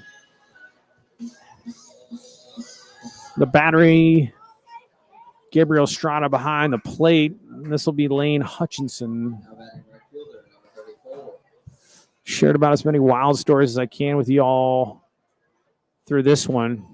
Lane Hutchinson. You're only going to get wilder and weirder if I'm given free reign, which I pretty much am. If you've tuned in this far, you're probably blitzed. That's my guess. Or your family. Or both. We have 50 concurrent viewers. Thank you to the viewers. Thank you to everybody who checks out. There you go. Booyah. So, Hutchinson, Estrada, St. Edwards. St. Edwards, I think, is D3 up by Austin. Pretty good baseball program. Had some dudes who numbers were crazy. I don't know if they were players of the year up there at St. Edwards. And it's right there on South Congress. It's a sweet, sweet part of Austin. Most of Austin is pretty sweet, but St. Edwards, I think, is like right South Congress. Just walk down and see a bunch of live music or something. SoCo. 1-2. Estrada drops down. Nasty. That's no fun for Lane Hutchinson. So still competing. Love to see it as he drops down and just rakes a breaker across the front of the plate. And Hutchinson's like, what? Where is this going? Has to defend and gets K'd. There's no way he's going to hit it. It was a good foot off the plate, but just a difficult arm angle as Estrada's kind of moving that around, coming over the top and then drops down for that. So that's fully over the top, but the K pitch to Hutchinson completely dropped down to the side. So this is the catch tonight. Pouchot, got to give him credit for calling these games. If hopefully these coaches are letting these guys call it. I think it's a travesty. They got computers in everybody's ears. There's some sabermetrician somewhere with AI telling you what pitch should be next. Please don't. Let's stop. Because honestly, if you do bring AI in the cyborgs, he drops down again, and that's proving to be quite effective for Estrada when he goes with that angle. 1-2 now to Pouchot. So if you bring like Terminator, Cyborg, Schwarzenegger, and give him a fastball and a breakable, and you think his AI is getting me out, his AI is not getting me out. I'm raking that dude. I'm 3 for 5 with a double. So he rings Pouchot. Pouchot knows better than anybody else the zone. He's been catching it all night, and he's disgusted that the ump would do him like that when he's been protecting the blue all game long. Maybe Pouchot just like jumps out of the way of like a bounced ball. Is that what happens? Payback. You can't ring me up. I'm the catcher, dude. It's Shelly. No, this ain't Shelly. Who is this? Is this Sinceri? No? Now batting number 39, Brett Egan. Egan? Yep. Oh, they got him listed as a pitcher. Brett Deegan. Big dude. Brett Deegan wastes no time hitting for Ruiz. He's listed as a pitcher in the little roster I got. Deegan, big dude. That ain't Deegan. That's somebody wearing his jersey, dude. 6 foot 210. Spring, Texas, Amarillo College. Is that really Deegan? Yeah, I guess he's 6. I'll give that to you. I'll give you those 6 foot 2. I'll give you 210. So Deegan, singles. With 2 outs. Estrada working to Galvan, who in the turnover of getting dudes playing time in the 12-run blowout, Galvan has got the reps, full reps out and right. That always happens.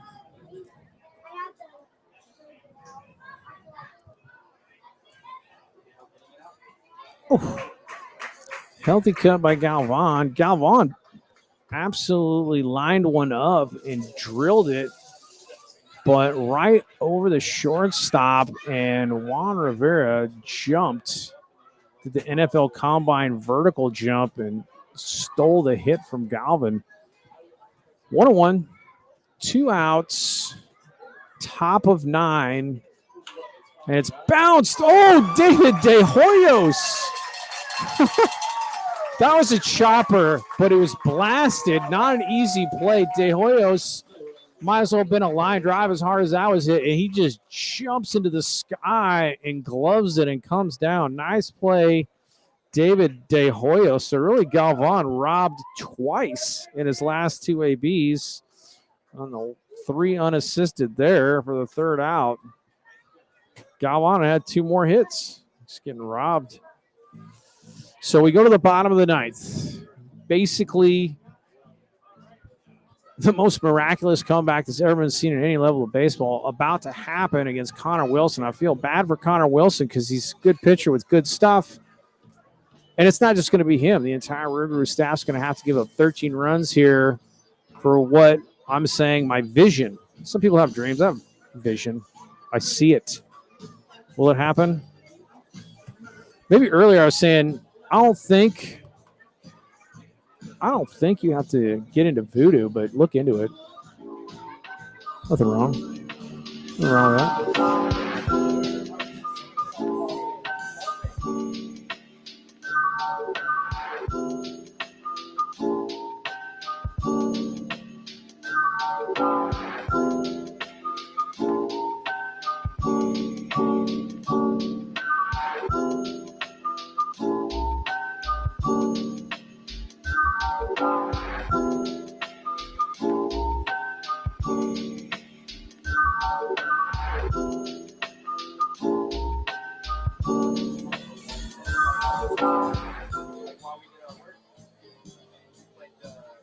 All right, folks. Patrick McClellan in the 9th. Down 12, bottom of the 9th. People would tell me, accept reality turnstile. I shall not. I'm the guy. I don't know what's happening here. Calling it a strike. It was in the dirt. Is that what happened? That's where we're going? It was a strike. McClellan's like, what? I thought that was a dirt. Was that a dirt ball? I don't know. Full hack. But I'll tell you what, I'm the guy that Gallipoli, full sprint into machine guns. I will not accept reality. We will win the war. 16-4. McClellan, the umpire, had a discussion after the first pitch. Fouls it off. Northwestern, I think Wilson went to school with Garrett Felix up there. Moses Molina comes all the way down from the first base box to do foul ball to the backstop because the Bat Boys have checked out into Ice Pop land, presumably. I'm not sure what happened there. 0-2. Wilson still working on McClellan. McClellan trying to battle. That's down low. McClellan look back like, what are we doing? We're going to call it a ball? 1-2. Still give these guys, not everything can be a strike. 1-2. Big breaking ball, bounced over to third. Hutchinson gloves it on to first. The big stretch from Deegan now at first. 1 down. 1 down on the 5-3. Deegan listed as a pitcher, playing first base now. Listed as a pitcher, listed as a baseball player. How about that? They got him everywhere. He's a freshman out of Spring, Texas. Not to be mistaken with Big Spring, Texas. This could be the hammer, Logan Ham.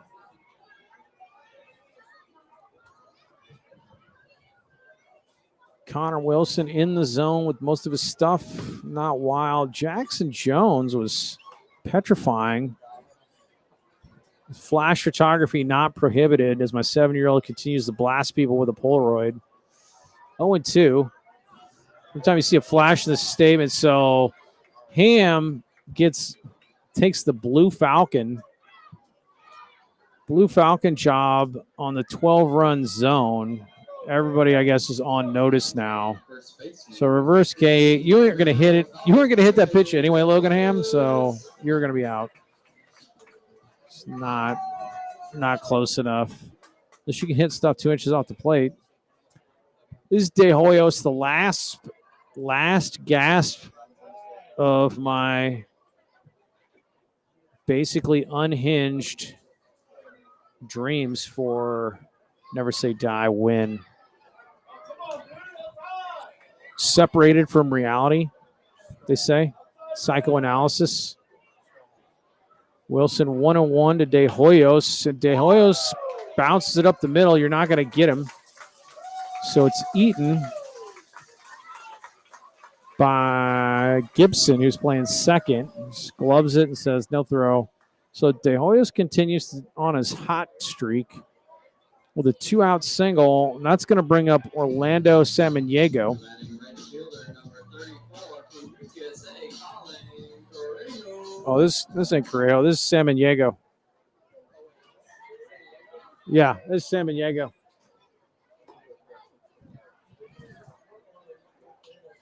Correction now, batting number 16, Orlando Samaniego. There we go. I'm over here correcting PA. We're a team all together. 1-1 now. Lefty versus lefty. Wilson's got really good stuff. Rouge going to be competitive. They keep this up. They got Casey Sinceri. Casey Sinceri just raked in the TCL. He's on the bench this game. I don't know if he's injured. He's a shortstop too. Shelley's a shortstop. So I don't know if those dudes are platooning at short or what's up with Sinceri, but Sinceri was basically led the league last year in batting average, I believe. TCL. It's impossible to get out Sinceri. He was a Brazos Valley bomber. They enticed him over. 3-1. Samaniego getting the count right. Wilson goes fastball. It's gonna call out a strike. It's not a strike. I have no qualms with it because we all know what we're doing. We all know. Just say know the score. Literal. It's 12. I'm gonna get that no matter how close it is. So comes back 3-2 now.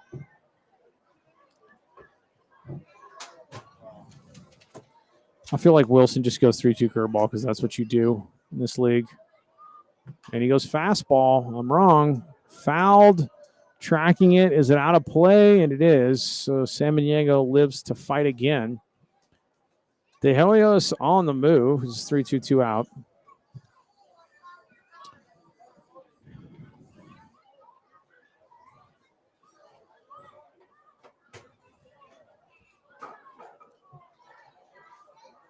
(3-2) again. We'll do it.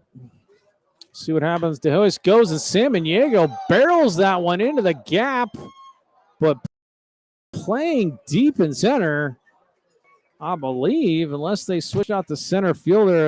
Is that Borjo? I think that was Borjo because Royal's out. So Borjo, I'm saying, or the center fielder F8, and that does it. 16-4 shellacking. Taken to the woodshed. We are now 4-15. People say there are no words. There are words for this, and they are cuss words. And we're not going to go there. What we're going to do is what you got to do. The only thing you can do is read Tommy Lasorda bios, keep telling yourself you got to believe, and right the ship just like we did last year. Stur's got to turn around. That's a painful loss. We're going to be back here against the Rouge tomorrow. You have between now and 7:05 p.m. tomorrow to research voodoo, find a voodoo doll that looks like the entire Rouge lineup, get that working for us, do some stuff. Baseball gods, I don't know what, but that's your homework. Get it done. We'll see you tomorrow at 7:05, 16-4 final. Dang.